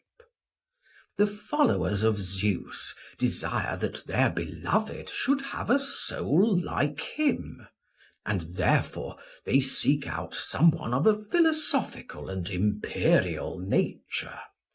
And when they have found him and loved him, they do all they can to confirm such a nature in him. And if they have no experience of such a disposition hitherto, they learn of any one who can teach them, and themselves follow in the same way. And they have the less difficulty in finding the nature of their own god in themselves, because they have been compelled to gaze intensely on him. Their recollection clings to him, and they become possessed of him, and receive from him their character and disposition, so far as man can participate in God. The qualities of their god they attribute to the beloved, wherefore they love him all the more. And if, like the Bacchic nymphs, they draw inspiration from Zeus, they pour out their own fountain upon him, wanting to make him as like as possible to their own god. But those who are the followers of Hera seek a royal love, and when they have found him, they do just the same with him. And in like manner, the followers of Apollo, and of every other god, walking in the ways of their god, seek a love who is to be made like him whom they serve. And when they have found him, they themselves imitate their god, and persuade their love to do the same, and educate him into the manner and nature of the god as far as they each can. For no feelings of envy or jealousy are entertained by them towards their beloved, but they do their utmost to create in him the greatest likeness of themselves, and of the god whom they honour. Thus fair and blissful to the beloved is the desire of the inspired lover, and the initiation of which I speak into the mysteries of true love, if he be captured by the lover and their purpose is effected. Now, the beloved is taken captive in the following manner. As I said at the beginning of this tale, I divided each soul into three, 2 horses and a charioteer, and one of the horses was good and the other bad. The division may remain, but I have not yet explained in what the goodness or badness of either consists, and to that I will now proceed. The right-hand horse is upright and cleanly made. He has a lofty neck and an aquiline nose. His colour is white, and his eyes dark. He is a lover of honour and modesty and temperance, and the follower of true glory. He needs no touch of the whip, but is guided by word and admonition only. The other is a crooked, lumbering animal, put together anyhow. He has a short, thick neck. He is flat-faced and of a dark colour, with grey eyes and blood-red complexion. The mate of insolence and pride, shag-eared and deaf, hardly yielding to whip and spur. Now, when the charioteer beholds the vision of love, and has his whole soul warmed through sense, and is full of the prickings and ticklings of desire, the obedient steed, then as always under the government of shame, refrains from leaping on the beloved. But the other, heedless of the pricks and of the blows of the whip, plunges and runs away, giving all manner of trouble to his companion and the charioteer, whom he forces to approach the beloved and to remember the joys of love. They at first indignantly oppose him, and will not be urged on to do terrible and unlawful deeds. But at last, when he persists in plaguing them, they yield and agree to do as he bids them. And now they are at the spot, and behold the flashing beauty of the beloved, which when the charioteer sees, his memory is carried to the true beauty, whom he beholds in company with modesty, like an image placed upon a holy pedestal. He sees her, but is afraid, and falls backwards in adoration, and by his fall is compelled to pull back the reins with such violence as to bring both the steeds on their haunches, the one willing and unresisting, the unruly one very unwilling. And when they have gone back a little, the one is overcome with shame and wonder, and his whole soul is bathed in perspiration. The other, when the pain is over which the bridle and the fall had given him, having with difficulty taken breath, is full of wrath and reproaches, which he heaps upon the charioteer and his fellow steed, for want of courage and manhood, declaring that they have been false to their agreement and guilty of desertion. Again they refuse, and again he urges them on, and will scarce yield to their prayer that he would wait until another time. When the appointed hour comes, they make as if they had forgotten, and he reminds them, fighting and neighing and dragging them on, until at length he, on the same thoughts intent, forces them to draw near again. And when they are near, he stoops his head, and puts up his tail, and takes the bit in his teeth, and pulls shamelessly. Then the charioteer is worse off than ever. He falls back like a racer at the barrier, and with a still more violent wrench drags the bit out of the teeth of the wild steed, and covers his abusive tongue and jaws with blood, and forces his legs and haunches to the ground, and punishes him sorely. And when this has happened several times, and the villain has ceased from his wanton way, he is tamed and humbled, and follows the will of the charioteer. And when he sees the beautiful one, he is ready to die of fear. And from that time forward, the soul of the lover follows the beloved in modesty and holy fear. And so the beloved, who like a god has received every true and loyal service from his lover, not in pretence but in reality, being also himself of a nature friendly to his admirer, if in former days he has blushed to own his passion, and turned away his lover, because his youthful companions or others slanderously told him that he would be disgraced, now as years advance, at the appointed age and time, is led to receive him into communion. For fate, which has ordained that there shall be no friendship among the evil, has also ordained that there shall ever be friendship among the good.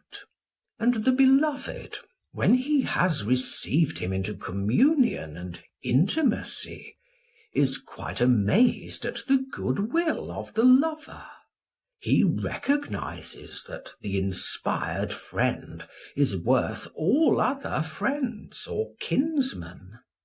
They have nothing of friendship in them worthy to be compared with his. And when this feeling continues, and he is nearer to him and embraces him, in gymnastic exercises and at other times of meeting, then the fountain of that stream, which Zeus, when he was in love with Ganymede, named Desire, overflows upon the lover, and some enters into his soul, and some, when he is filled, flows out again, and as a breeze or an echo rebounds from the smooth rocks and returns whence it came, so does the stream of beauty, passing through the eyes which are the windows of the soul, come back to the beautiful one, there arriving and quickening the passages of the wings, watering them and inclining them to grow,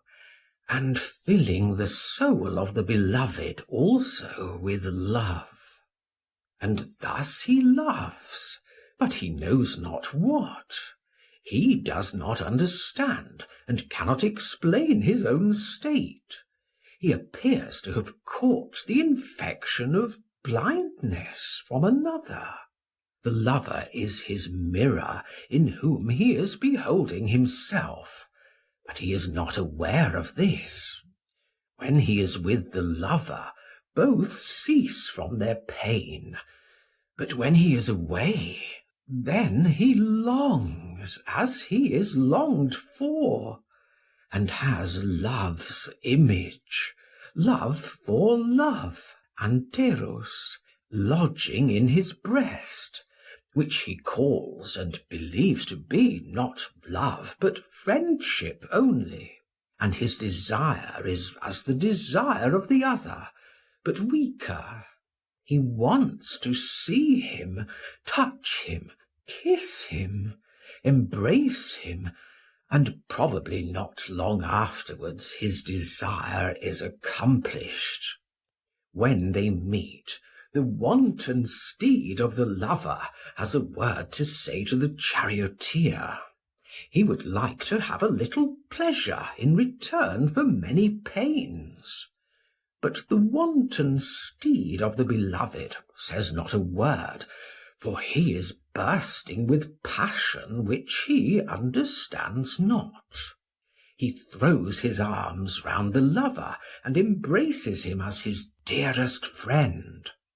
And when they are side by side, he is not in a state in which he can refuse the lover anything, if he ask him, although his fellow steed and the charioteer oppose him with the arguments of shame and reason.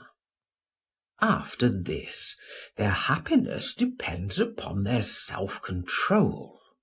If the better elements of the mind which lead to order and philosophy prevail, then they pass their life here in happiness and harmony, masters of themselves and orderly, enslaving the vicious and emancipating the virtuous elements of the soul.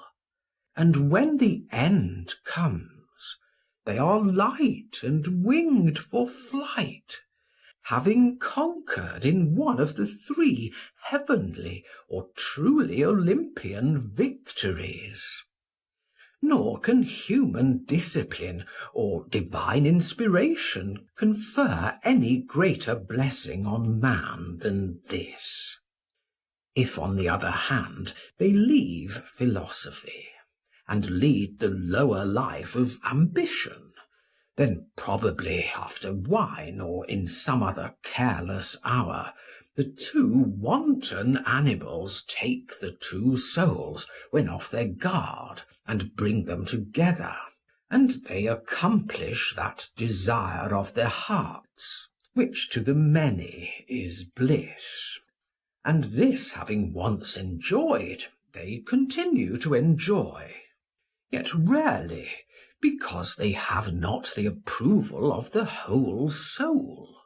They too are dear, but not so dear to one another as the others, either at the time of their love or afterwards. They consider that they have given and taken from each other the most sacred pledges, and they may not break them and fall into enmity. At last they pass out of the body, unwinged but eager to soar, and thus obtain no mean reward of love and madness. For those who have once begun the heavenward pilgrimage may not go down again to darkness and the journey beneath the earth, but they live in light always, happy companions in their pilgrimage. And when the time comes at which they receive their wings, they have the same plumage, because of their love. Thus great are the heavenly blessings which the friendship of a lover will confer upon you, my youth. Whereas the attachment of the non-lover, which is alloyed with a worldly prudence, and has worldly and niggardly ways of doling out benefits, will breed in your soul those vulgar qualities which the populace applaud, will send you bowling round the earth during a period of 9,000 years, and leave you a fool in the world below. And thus, Dear Eros, I have made and paid my recantation, as well and as fairly as I could, more especially in the matter of the poetical figures which I was compelled to use, because Phaedrus would have them. And now forgive the past and accept the present, and be gracious and merciful to me, and do not in thine anger deprive me of sight, or take from me the art of love which thou hast given me, but grant that I may be yet more esteemed in the eyes of the fair. And if Phaedrus or myself said anything rude in our first speeches, blame Lysias, who is the father of the brat, and let us have no more of his progeny.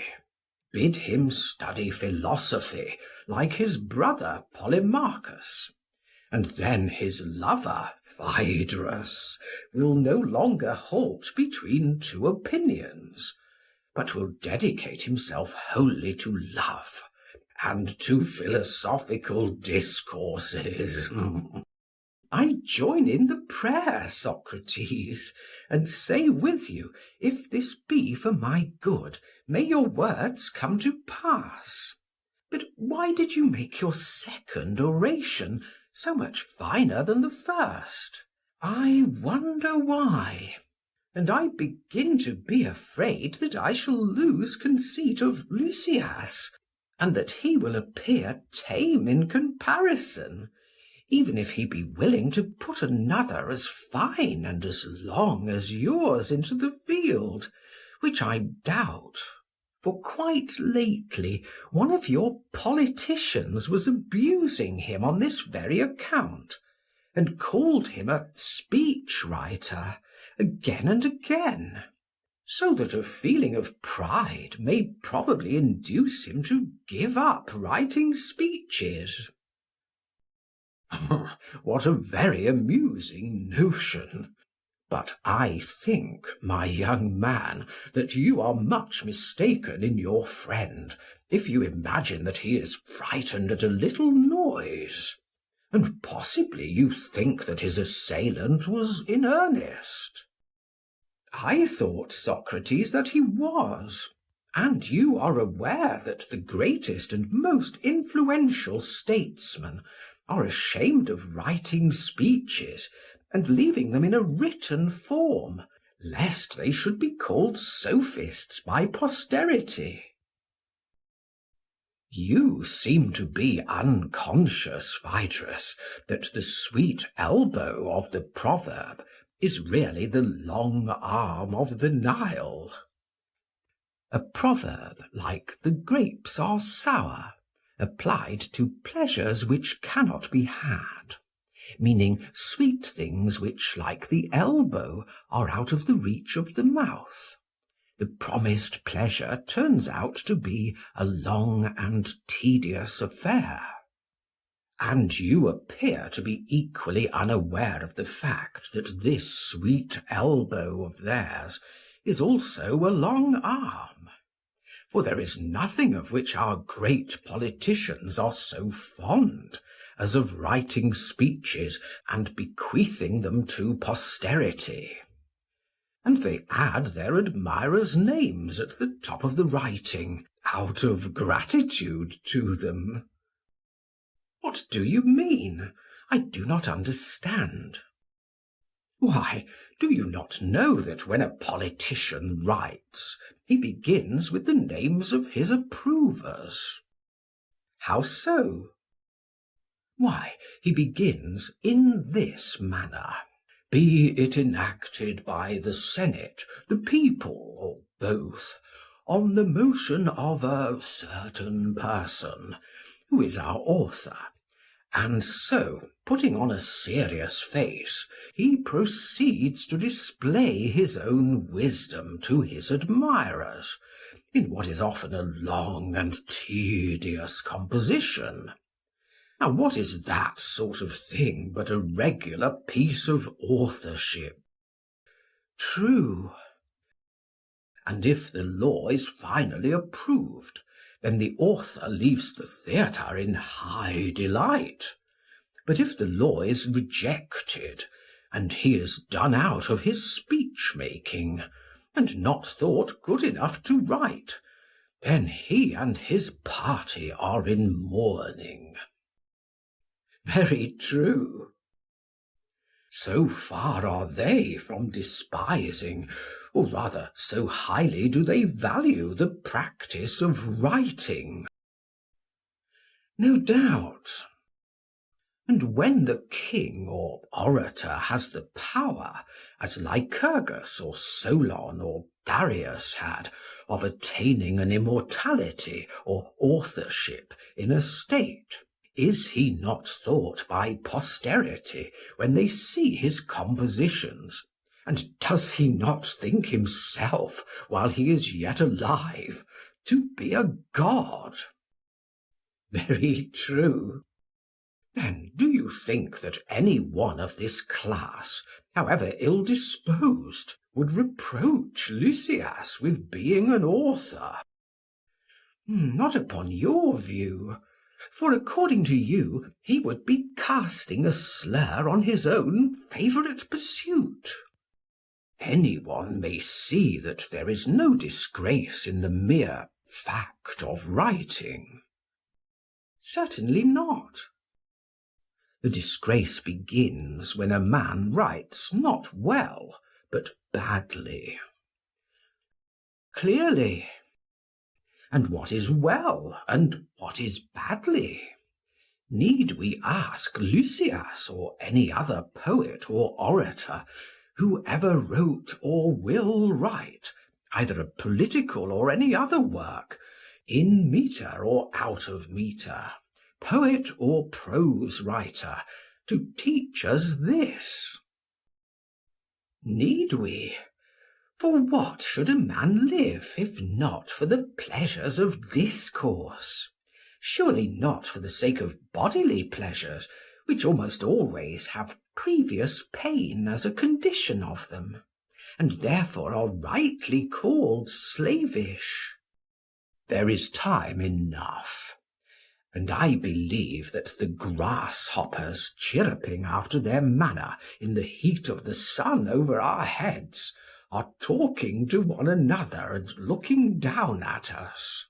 What would they say if they saw that we, like the many, are not conversing, but slumbering at midday, lulled by their voices, too indolent to think? Would they not have the right to laugh at us?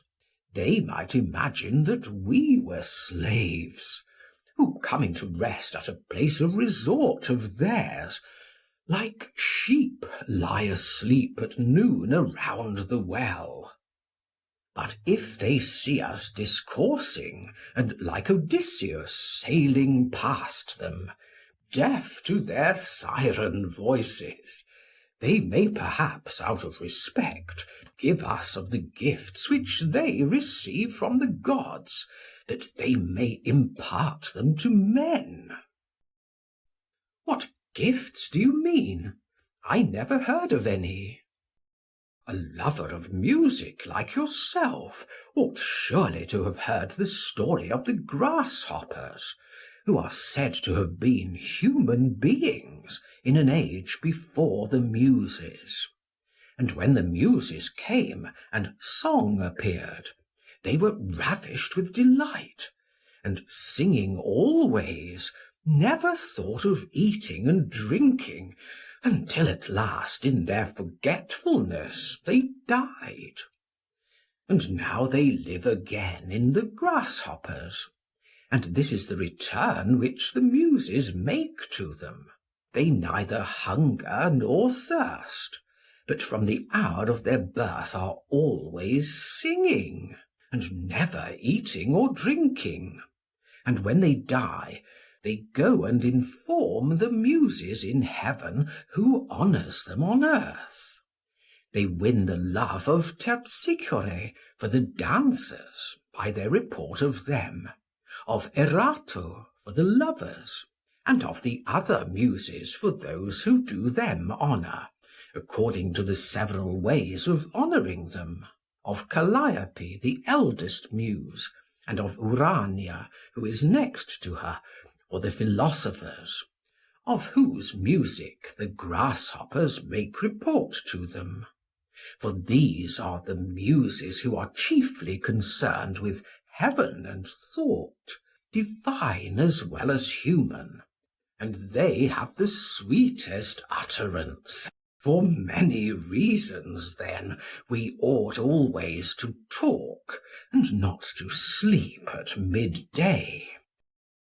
Let us talk. Shall we discuss the rules of writing and speech, as we were proposing? Very good. In good speaking, should not the mind of the speaker know the truth of the matter about which he is going to speak? And yet, Socrates, I have heard that he who would be an orator has nothing to do with true justice, but only with that which is likely to be approved by the many who sit in judgment, nor with the truly good or honourable, but only with opinion about them, and that from opinion comes persuasion, and not from the truth. The words of the wise are not to be set aside, for there is probably something in them, and therefore the meaning of this saying is not hastily to be dismissed. Very true. Let us put the matter thus. Suppose that I persuaded you to buy a horse and go to the wars. Neither of us knew what a horse was like, but I knew that you believed a horse to be, of tame animals, the one which has the longest ears. That would be ridiculous. There is something more ridiculous coming.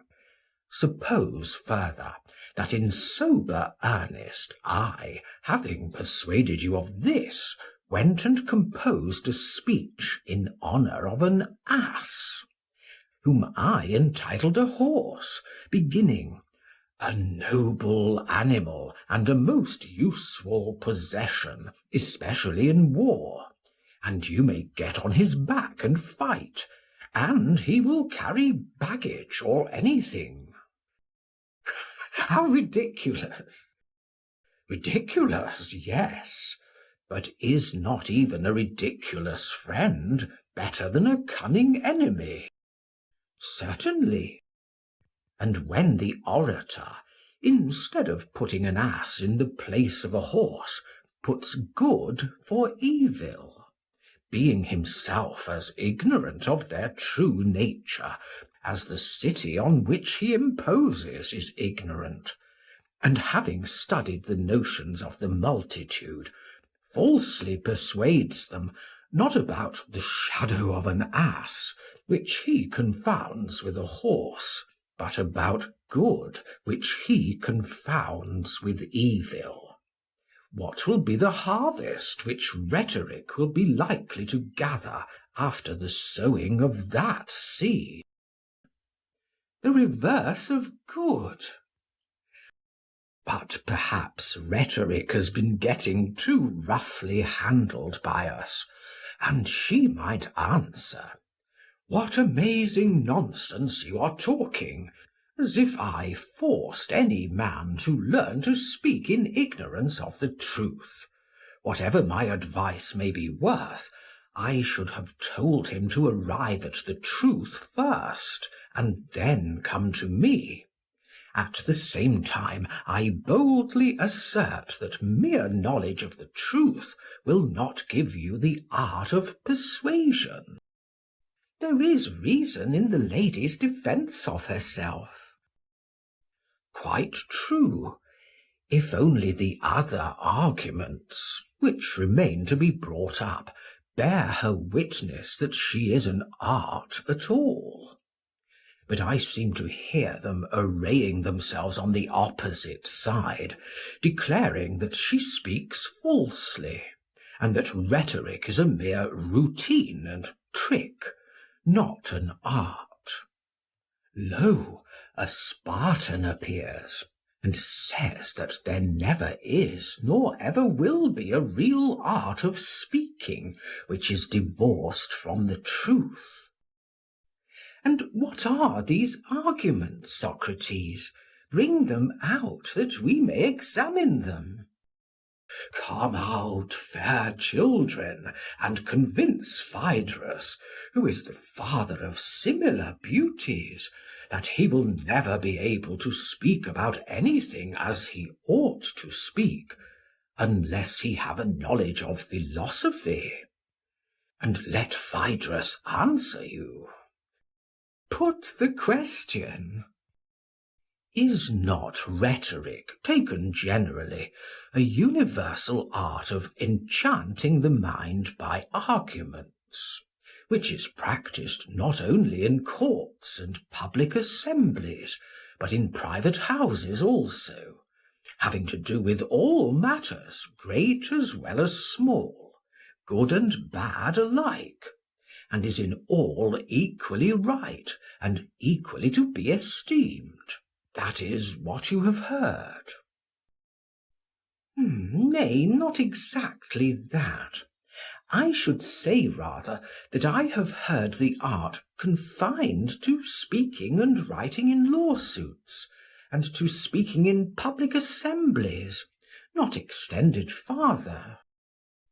Then I suppose that you have only heard of the rhetoric of Nestor and Odysseus, which they composed in their leisure hours when at Troy, and never of the rhetoric of Palamedes. No more than of Nestor and Odysseus, unless Gorgias is your Nestor, and Thrasymachus or Theodorus your Odysseus. Perhaps that is my meaning, but let us leave them. And do you tell me instead, what are plaintiff and defendant doing in a law court? Are they not contending? Exactly so. About the just and unjust. That is the matter in dispute. Yes.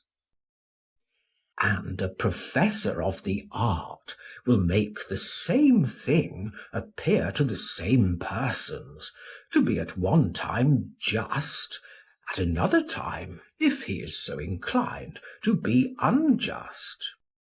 Exactly. And when he speaks in the assembly, he will make the same things seem good to the city at one time, and at another time the reverse of good. That is true. Have we not heard of the Eleatic Palamedes, Zeno, who has an art of speaking by which he makes the same things appear to his hearers like and unlike, one and many, at rest and in motion? Very true.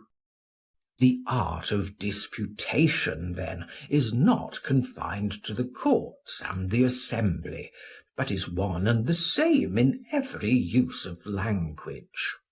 This is the art, if there be such an art, which is able to find a likeness of everything to which a likeness can be found, and draws into the light of day the likenesses and disguises which are used by others.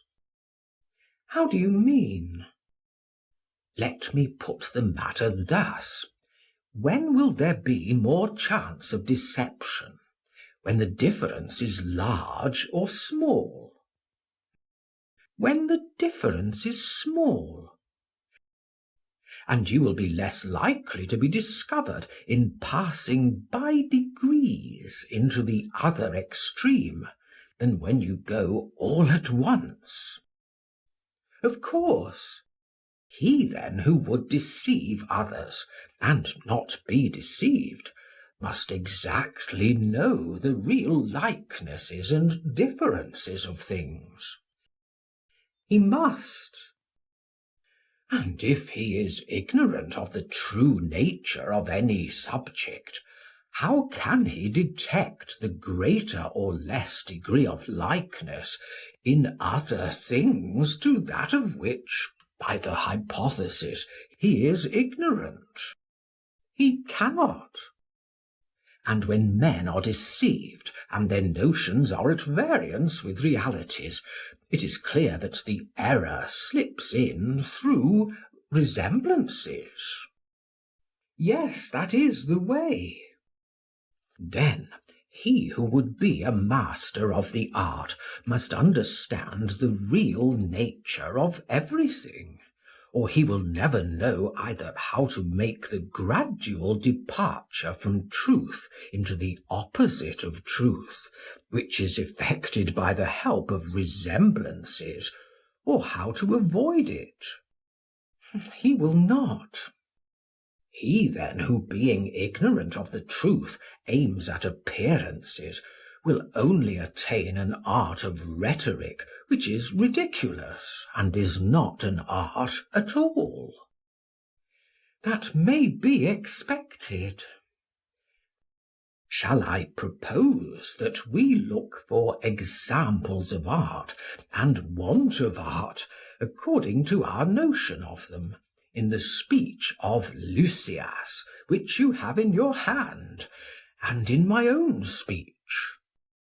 Nothing could be better, and indeed I think that our previous argument has been too abstract and wanting in illustrations.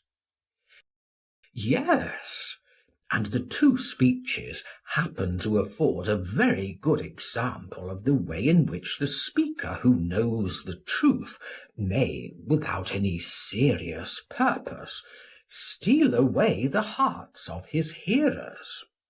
This piece of good fortune I attribute to the local deities, and perhaps the prophets of the Muses, who are singing over our heads, may have imparted their inspiration to me. For I do not imagine that I have any rhetorical art of my own. Granted, if you will only please to get on. Suppose that you read me the first words of Lysias's speech. You know how matters stand with me, and how, as I conceive, they might be arranged for our common interest. And I maintain that I ought not to fail in my suit, because I am not your lover. For lovers repent. Enough. Now, shall I point out the rhetorical error of those words? Yes. Everyone is aware that about some things we are agreed, whereas about other things we differ. I think that I understand you, but will you explain yourself? When anyone speaks of iron and silver, is not the same thing present in the minds of all? Certainly. But when anyone speaks of justice and goodness, we part company and are at odds with one another and with ourselves. Precisely. Then in some things we agree, but not in others. That is true. In which are we more likely to be deceived, and in which has rhetoric the greater power? Clearly in the uncertain class. Then the rhetorician ought to make a regular division, and acquire a distinct notion of both classes, as well of that in which the many err, as of that in which they do not err. He who made such a distinction would have an excellent principle. Yes, And in the next place, he must have a keen eye for the observation of particulars in speaking, and not make a mistake about the class to which they are to be referred. Certainly. Now, to which class does love belong? To the debatable or to the undisputed class? To the debatable, clearly. For if not, do you think that love would have allowed you to say, as you did, that he is an evil, both to the lover and the beloved, and also the greatest possible good? Capital! But will you tell me whether I defined love at the beginning of my speech?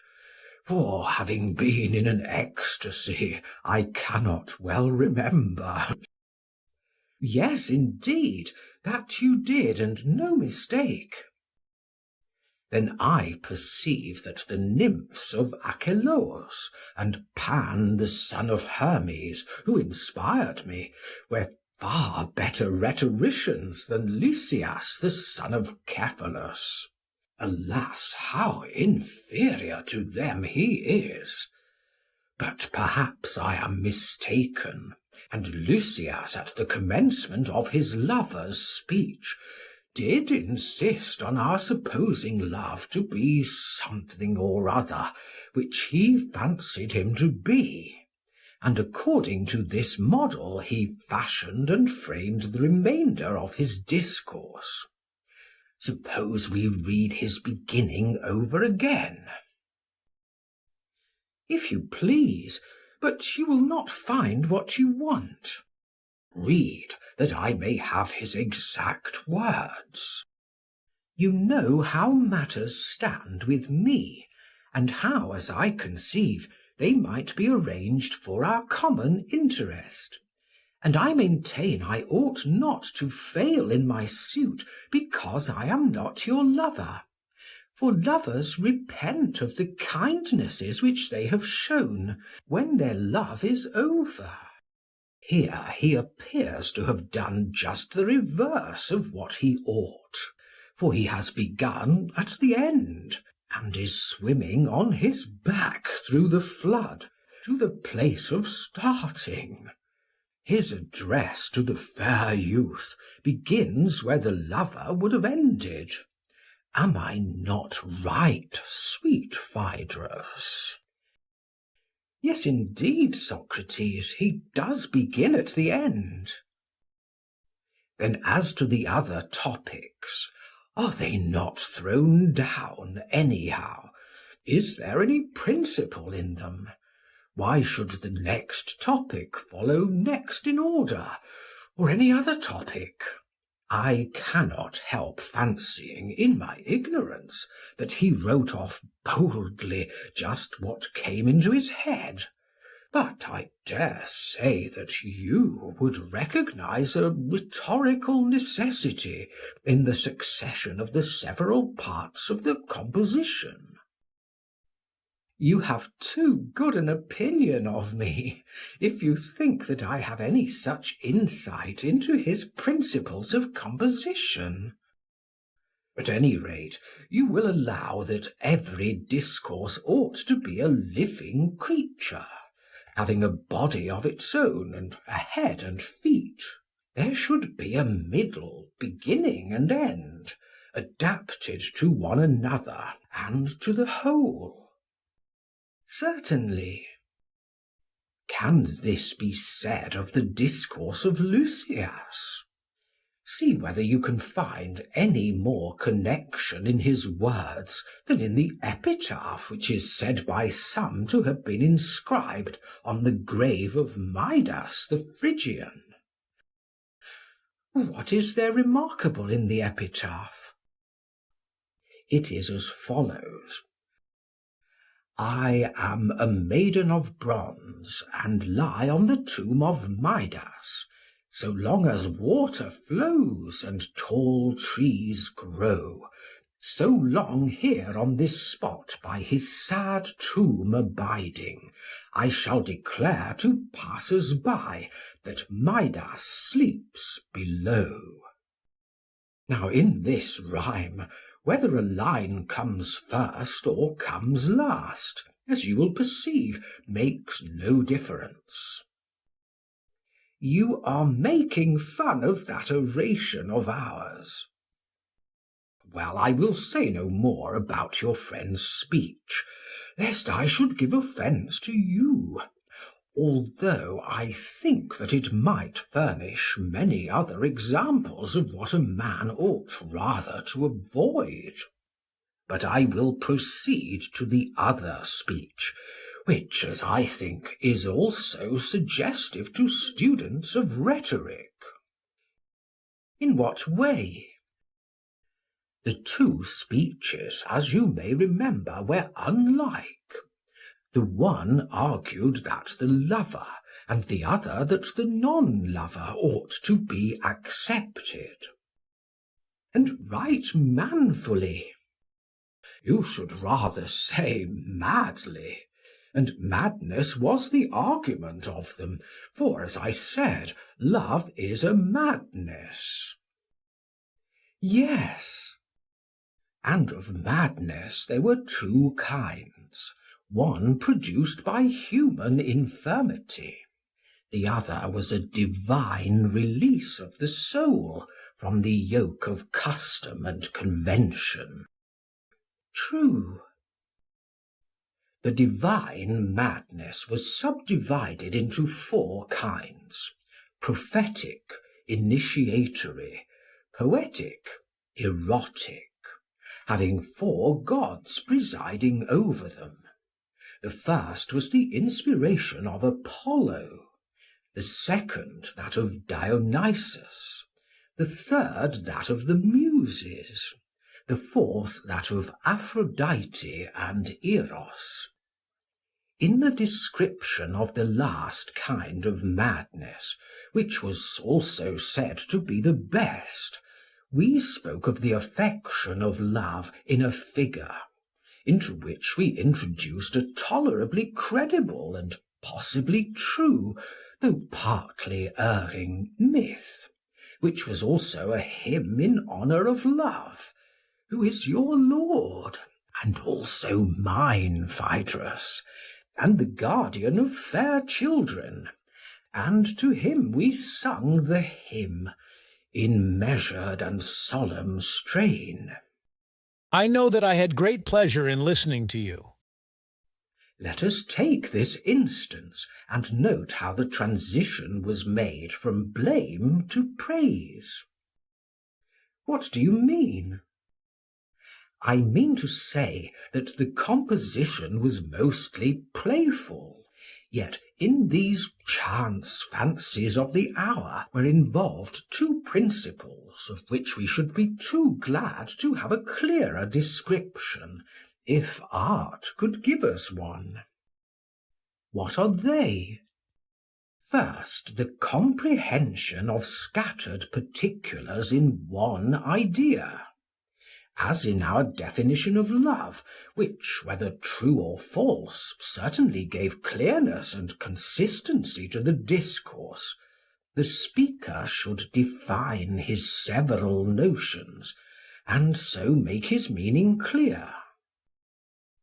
What is the other principle, Socrates? The second principle is that of division into species according to the natural formation, where the joint is, not breaking any part as a bad carver might, just as our two discourses alike assumed, first of all, a single form of unreason.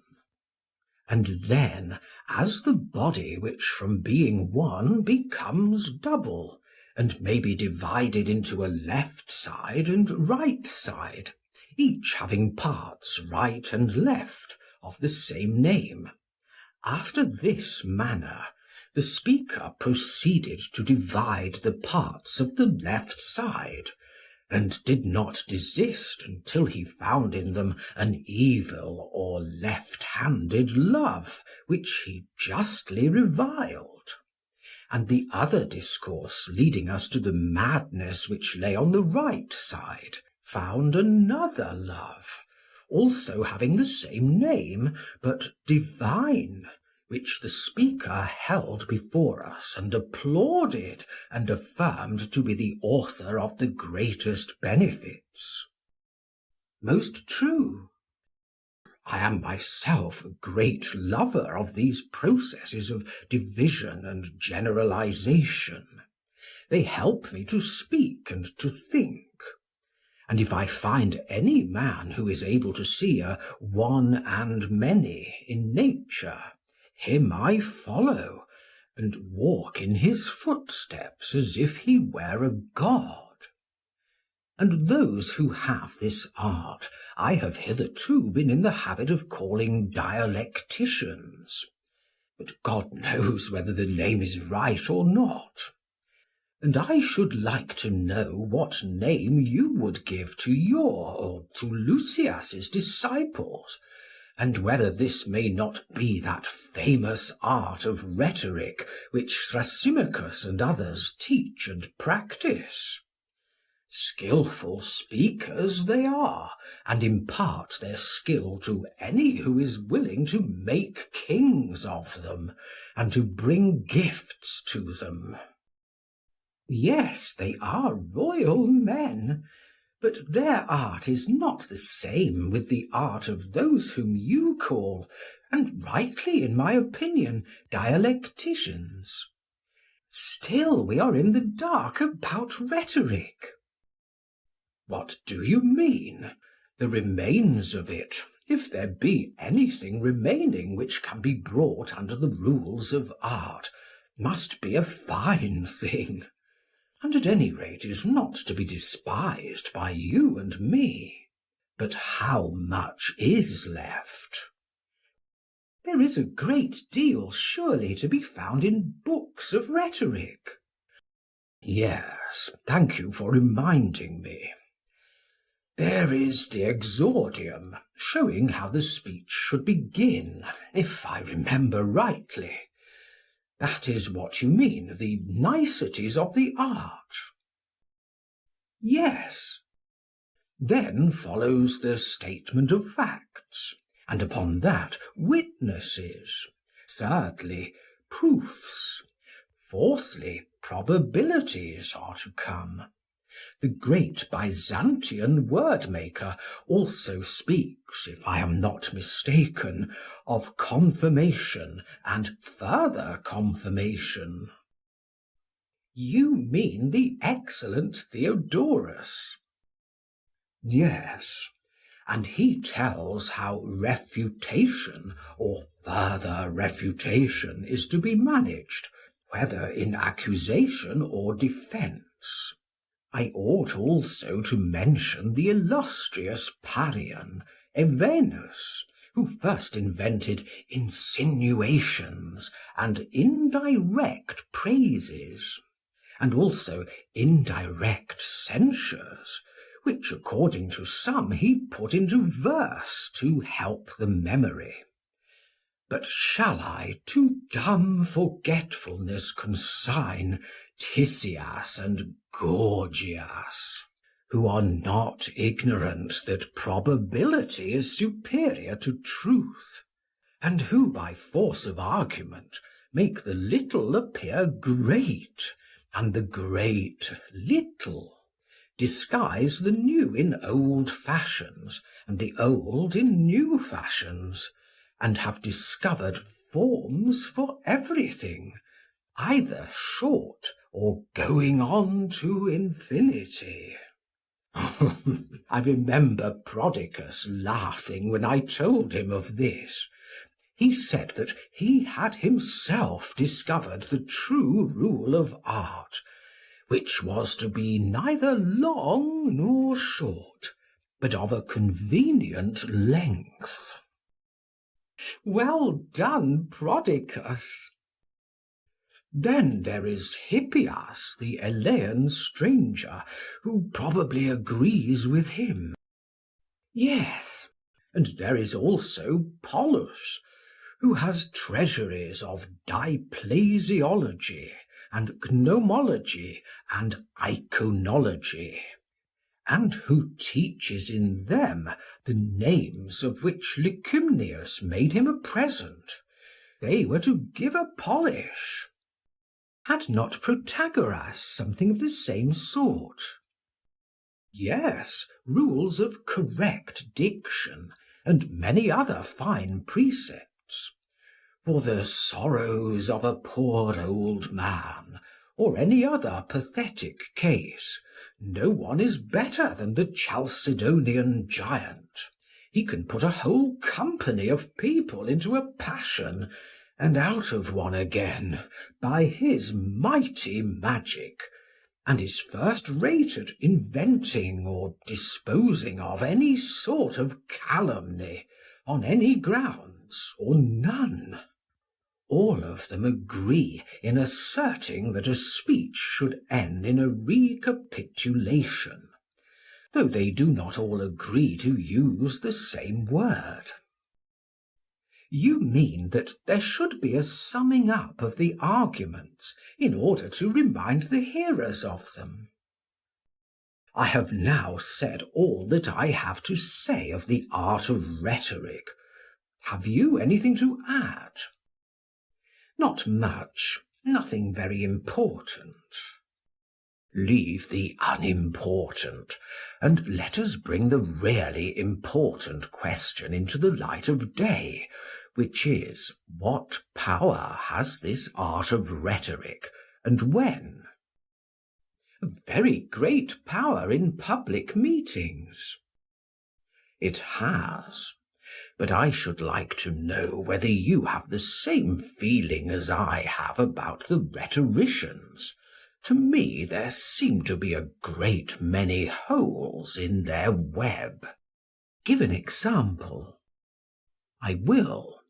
Suppose a person to come to your friend Eryximachus, or to his father Acumenus, and to say to him, I know how to apply drugs which shall have either a heating or a cooling effect, and I can give a vomit and also a purge, and all that sort of thing.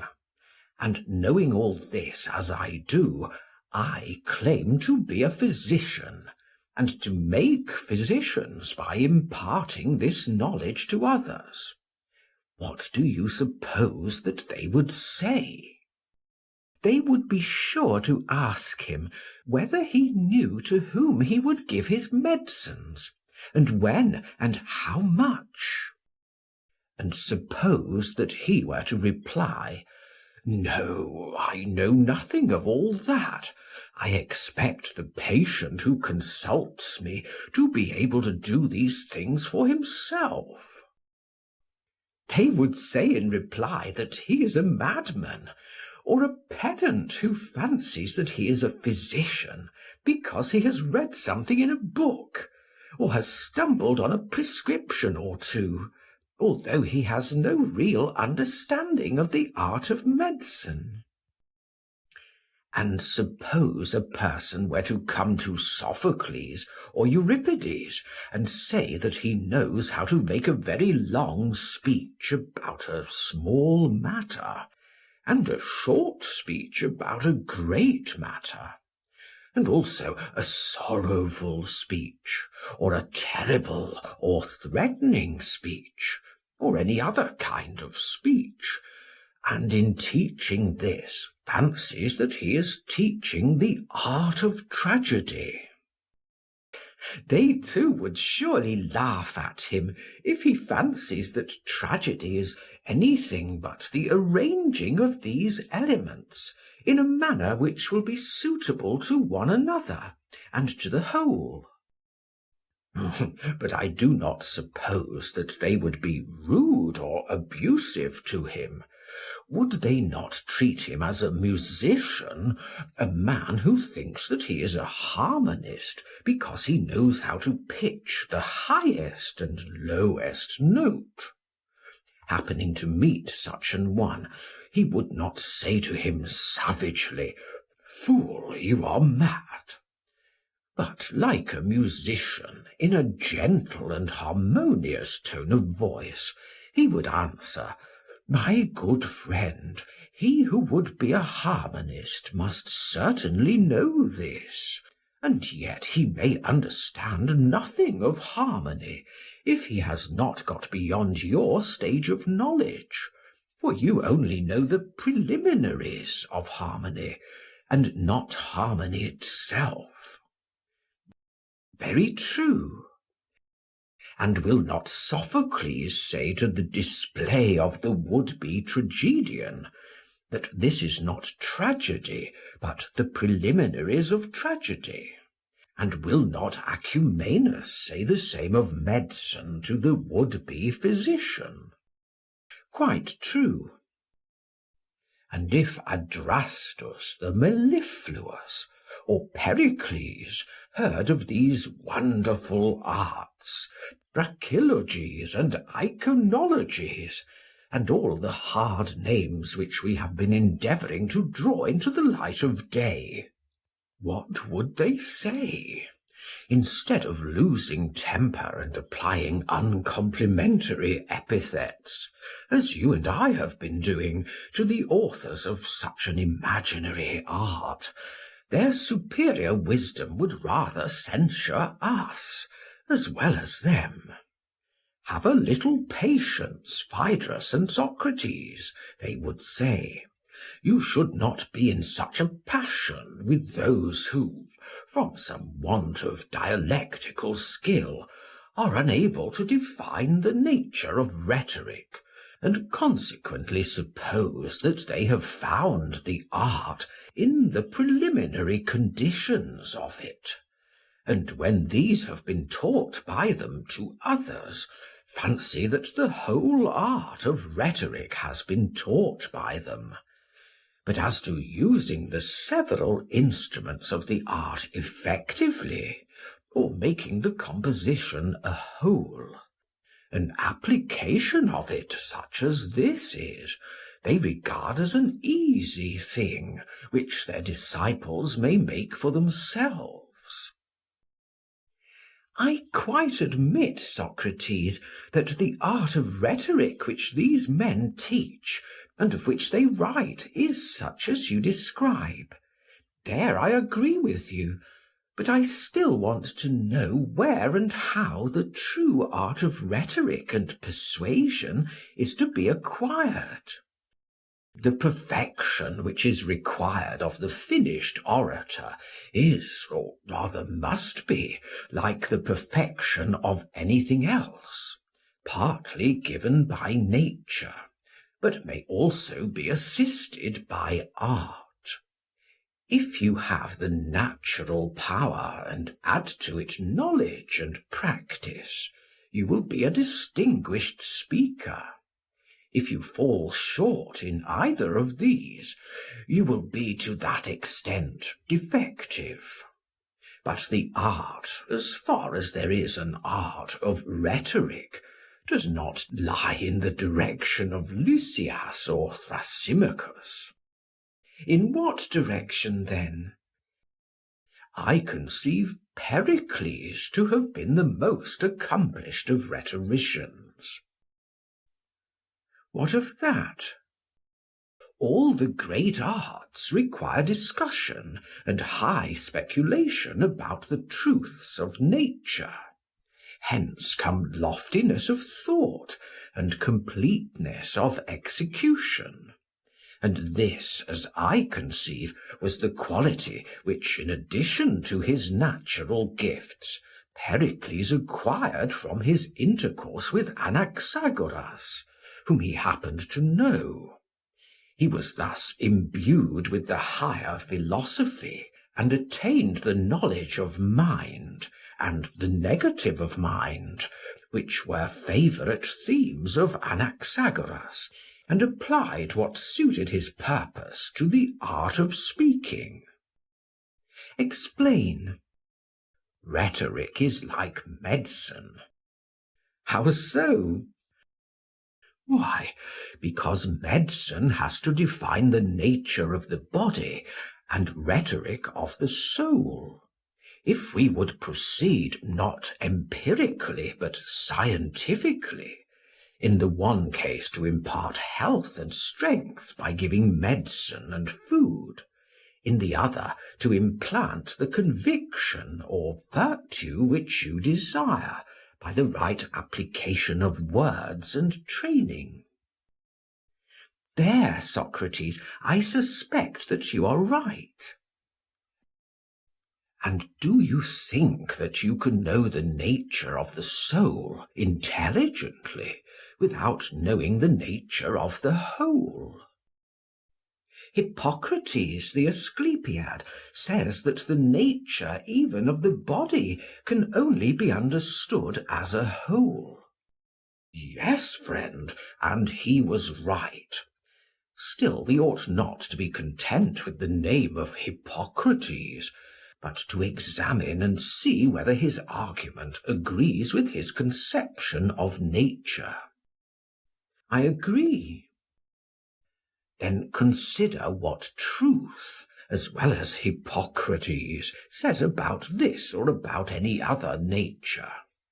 Ought we not to consider first whether that which we wish to learn and to teach is a simple or multiform thing? And if simple, then to inquire what power it has of acting or being acted upon in relation to other things. And if multiform, then to number the forms, and see first in the case of one of them, and then in the case of all of them, what is that power of acting or being acted upon, which makes each and all of them to be what they are? You may very likely be right, Socrates. The method which proceeds without analysis is like the groping of a blind man. Yet surely he who is an artist ought not to admit of a comparison with the blind or deaf.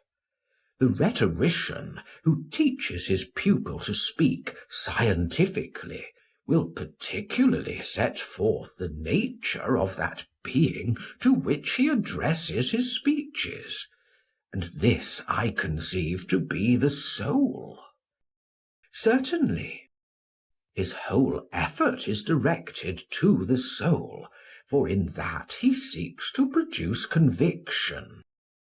Yes. Then clearly Thrasymachus or anyone else who teaches rhetoric in earnest will give an exact description of the nature of the soul, which will enable us to see whether she be single and same, or like the body, multiform. That is what we should call showing the nature of the soul. Exactly. He will explain, secondly, the mode in which she acts or is acted upon. True. Thirdly, having classified men and speeches, and their kinds and affections, and adapted them to one another, he will tell the reasons of his arrangement, and show why one soul is persuaded by a particular form of argument, and another not. You have hit upon a very good way. Yes, that is the true and only way in which any subject can be set forth or treated by the rules of art, whether in speaking or writing. But the writers of the present day, at whose feet you have sat, craftily conceal the nature of the soul, which they know quite well. Nor until they adopt our method of reading and writing can we admit that they write by rules of art. What is our method? I cannot give you the exact details, but I should like to tell you generally, as far as is in my power, how a man ought to proceed according to rules of art. Let me hear. Oratory is the art of enchanting the soul.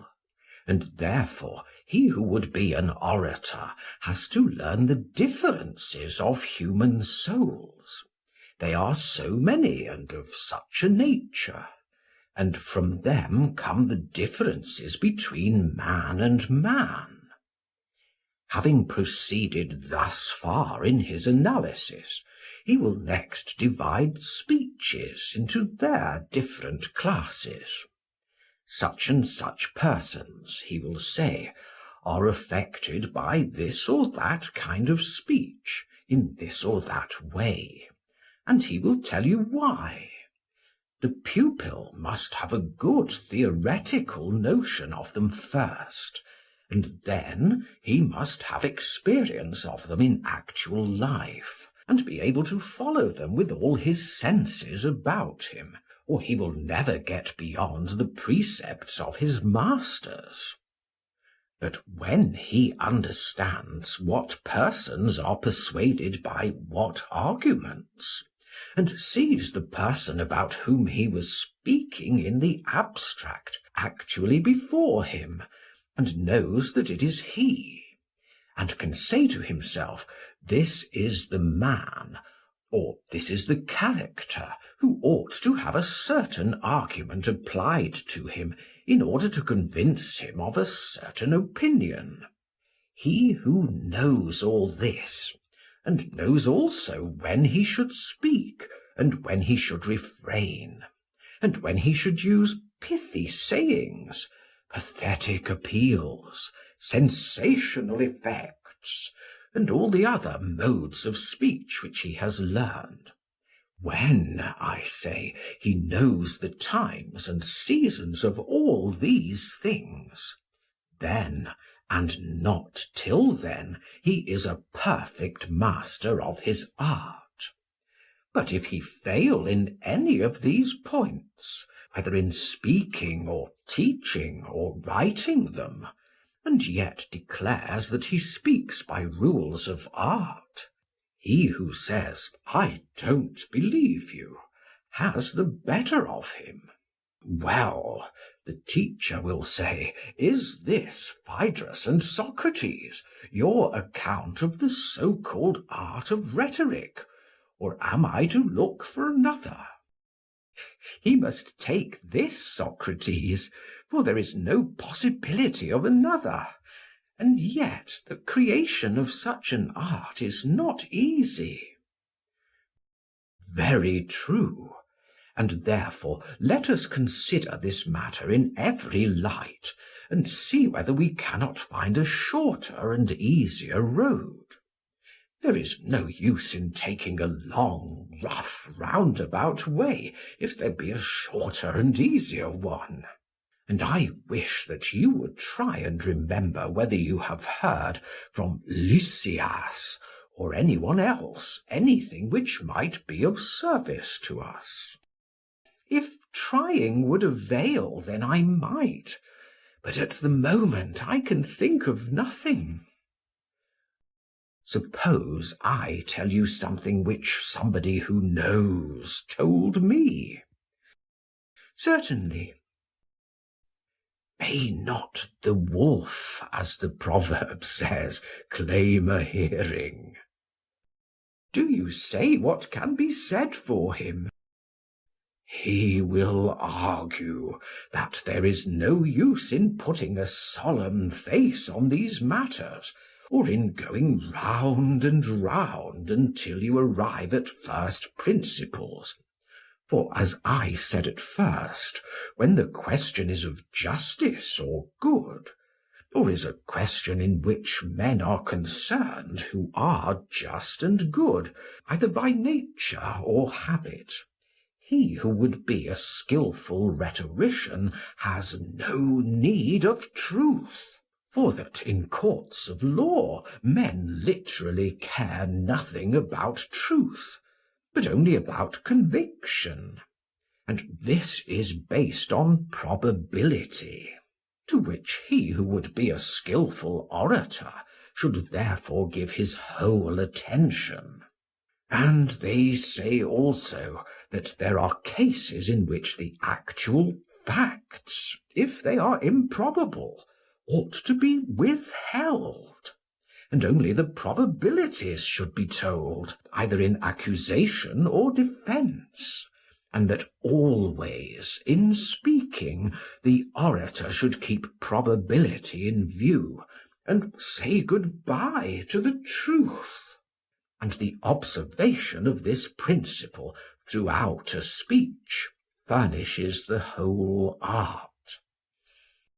That is what the professors of rhetoric do actually say, Socrates. I have not forgotten that we have quite briefly touched upon this matter already. With them the point is all important. I dare say that you are familiar with Tisias. Does he not define probability to be that which the many think? Certainly he does. I believe that he has a clever and ingenious case of this sort. He supposes a feeble and valiant man to have assaulted a strong and cowardly one, and to have robbed him of his coat, or of something or other. He is brought into court, and then Tisias says that both parties should tell lies. The coward should say that he was assaulted by more men than one. The other should prove that they were alone, and should argue thus: how could a weak man like me have assaulted a strong man like him?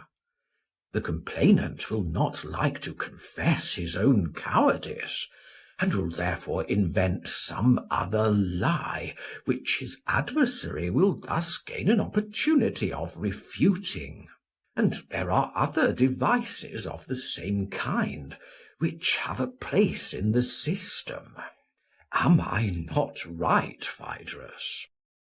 Certainly. Bless me, what a wonderfully mysterious art is this which Tisias, or some other gentleman, in whatever name or country he rejoices, has discovered. Shall we say a word to him or not? What shall we say to him? Let us tell him that before he appeared, you and I were saying that the probability of which he speaks was engendered in the minds of the many by the likeness of the truth, and we had just been affirming that he who knew the truth would always know best how to discover the resemblances of the truth. If he has anything else to say about the art of speaking, we should like to hear him, but if not, we are satisfied with our own view, that unless a man estimates the various characters of his hearers, and is able to divide all things into classes, and to comprehend them under single ideas, he will never be a skilful rhetorician, even within the limits of human power. And this skill he will not attain without a great deal of trouble, which a good man ought to undergo, not for the sake of speaking and acting before men, but in order that he may be able to say what is acceptable to God, and always to act acceptably to him, as far as in him lies. For there is a saying of wiser men than ourselves, that a man of sense should not try to please his fellow servants. At least this should not be his first object, but his good and noble masters. And therefore, if the way is long and circuitous, marvel not at this. For where the end is great, there we may take the longer road, but not for lesser ends such as yours.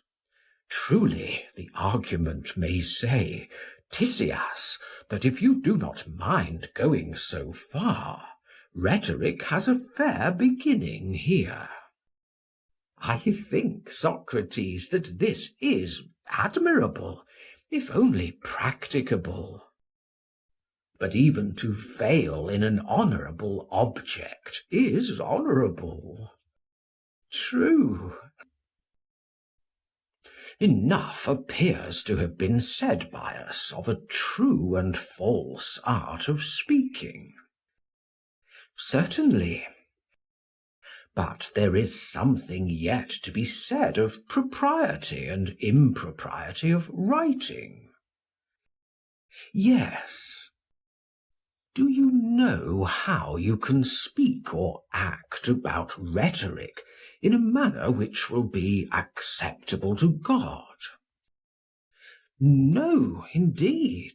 Do you? I have heard a tradition of the ancients. Whether true or not, they only know. Although if we had found the truth ourselves, do you think that we should care much about the opinions of men? Your question needs no answer, but I wish that you would tell me what you say that you have heard. At the Egyptian city of Naucratis, there was a famous old god whose name was Theuth. The bird which is called the ibis is sacred to him, and he was the inventor of many arts, such as arithmetic and calculation, and geometry and astronomy, and draughts and dice. But his great discovery was the use of letters. Now in those days the god Thamos was king of the whole country of Egypt, and he dwelt in that great city of Upper Egypt, which the Hellenes call Egyptian Thebes, and the god himself is called by them Ammon. To him came Theuth, and showed his inventions, desiring that the other Egyptians might be allowed to have the benefit of them. He enumerated them, and Thamos inquired about their several uses, and praised some of them, and censured others, as he approved or disapproved of them. It would take a long time to repeat all that Thamos said to Theuth in praise or blame of the various arts. But when they came to letters, "This," said Theuth, "will make the Egyptians wiser and give them better memories. It is a specific both for the memory and for the wit." Thamos replied, "O most ingenious Theuth, the parent or inventor of an art is not always the best judge of the utility or inutility of his own inventions to the users of them. And in this instance, you, who are the father of letters, from a paternal love of your own children, have been led to attribute to them a quality which they cannot have. For this discovery of yours will create forgetfulness in the learners' souls, because they will not use their memories. They will trust to the external written characters, and not remember of themselves. The specific which you have discovered is an aid not to memory, but to reminiscence. And you give your disciples not truth, but only the semblance of truth. They will be hearers of many things, and will have learned nothing. They will appear to be omniscient, and will generally know nothing. They will be tiresome company, having the show of wisdom without the reality." Yes, Socrates, you can easily invent tales of Egypt or of any other country. There was a tradition in the temple of Dodona that oaks first gave prophetic utterances. The men of old, unlike in their simplicity to young philosophy, determined that if they heard the truth, even from oak or rock, it was enough for them. Whereas you seem to consider not whether a thing is or is not true, but who the speaker is, and from what country the tale comes. I acknowledge the justice of your rebuke, and I think that the Theban is right in his view about letters. He would be a very simple person, and quite a stranger to the oracles of Thamos or Ammon, who should leave in writing or receive in writing any art under the idea that the written word would be intelligible or certain, or who deemed that writing was at all better than knowledge and recollection of the same matters. That is most true. I cannot help feeling, Phaedrus, that writing is unfortunately like painting, for the creations of the painter have the attitude of life, and yet if you ask them a question, they preserve a solemn silence. And the same may be said of speeches. You would imagine that they had intelligence. But if you want to know anything, and put a question to one of them, the speaker always gives one unvarying answer. And when they have been once written down, they are tumbled about anywhere among those who may or may not understand them, and know not to whom they should reply, to whom not. And if they are maltreated or abused, they have no parent to protect them, and they cannot protect or defend themselves. That again is most true. Is there not another kind of word or speech far better than this, and having far greater power? A son of the same family, but lawfully begotten. Whom do you mean, and what is his origin? I mean an intelligent word graven in the soul of the learner, which can defend itself, and knows when to speak and when to be silent. You mean the living word of knowledge, which has a soul, and of which the written word is properly no more than an image. Yes, of course, that is what I mean. And now may I be allowed to ask you a question? Would a husbandman, who is a man of sense, take the seeds which he values and which he wishes to bear fruit, and in sober seriousness plant them during the heat of summer in some garden of Adonis, that he may rejoice when he sees them in 8 days appearing in beauty? At least he would do so, if at all, only for the sake of amusement and pastime.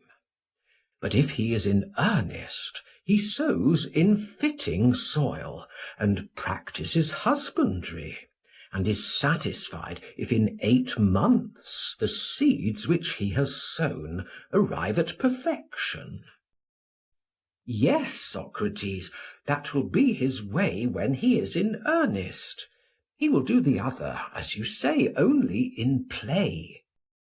And can we suppose that he who knows the just and good and honourable has less understanding than the husbandman about his own seeds?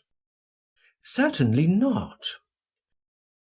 Then he will not seriously incline to write his thoughts in water with pen and ink, sowing words which can neither speak for themselves nor teach the truth adequately to others.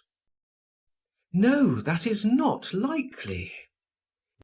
No, that is not likely. In the garden of letters he will sow and plant, but only for the sake of recreation and amusement.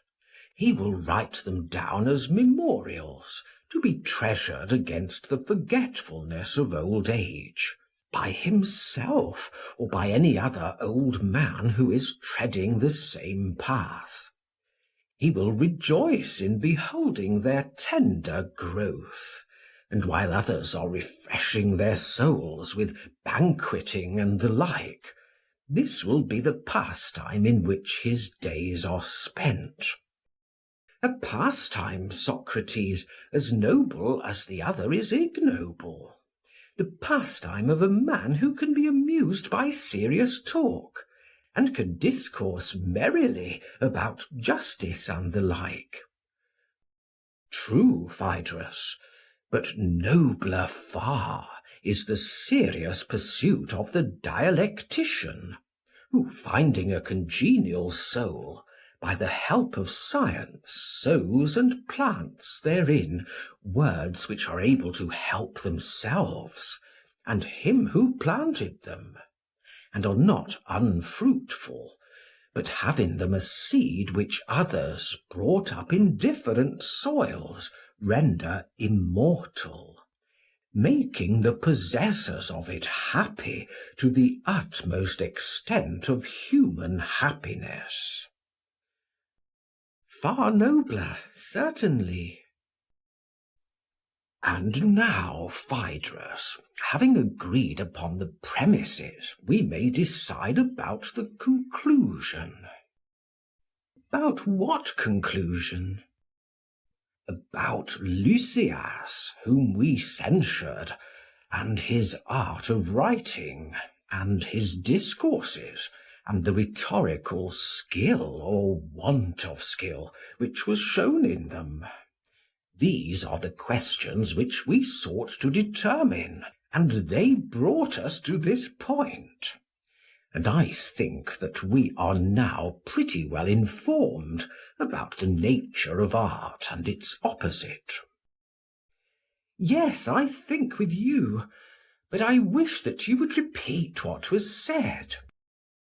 Until a man knows the truth of the several particulars of which he is writing or speaking, and is able to define them as they are, and having defined them, again to divide them until they can be no longer divided, and until in like manner he is able to discern the nature of the soul, and discover the different modes of discourse which are adapted to different natures, and to arrange and dispose them in such a way that the simple form of speech may be addressed to the simpler nature, and the complex and composite to the more complex nature.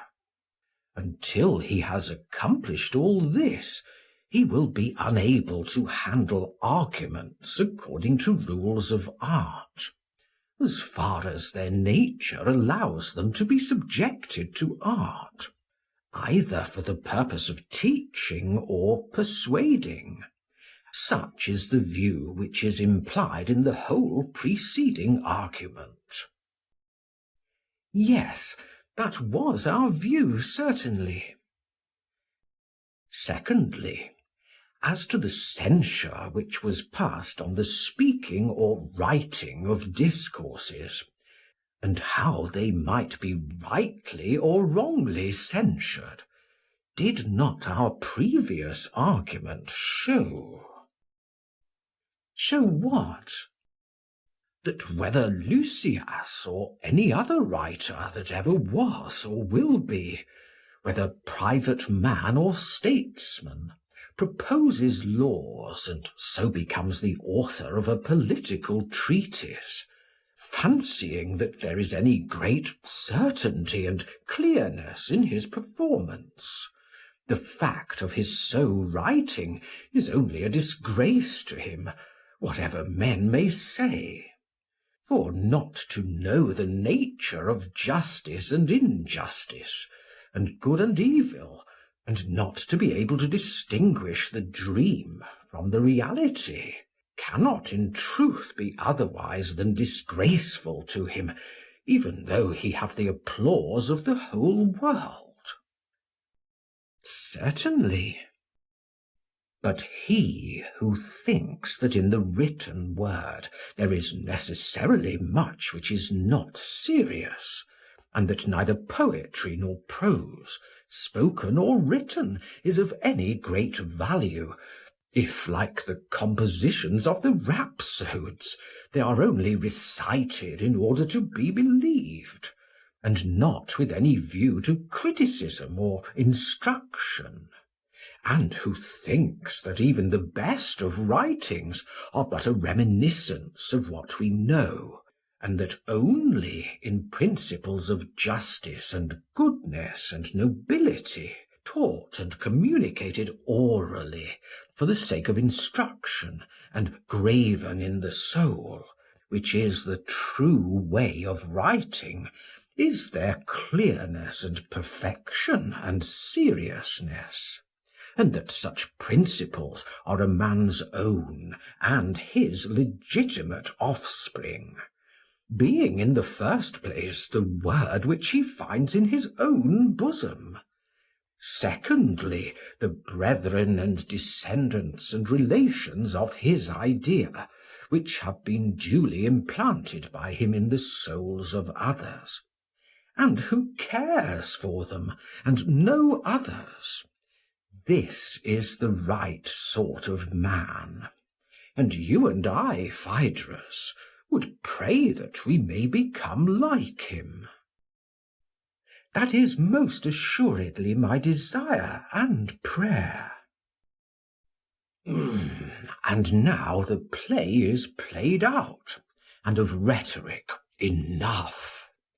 Go and tell Lysias that to the fountain and school of the nymphs we went down, and were bidden by them to convey a message to him and to other composers of speeches, to Homer and other writers of poems, whether set to music or not, and to Solon and others who have composed writings in the form of political discourses, which they would term laws. To all of them we are to say that if their compositions are based on knowledge of the truth, and they can defend or prove them, when they are put to the test, by spoken arguments, which leave their writings poor in comparison of them, then they are to be called not only poets, orators, legislators, but are worthy of a higher name, befitting the serious pursuit of their life. What name would you assign to them?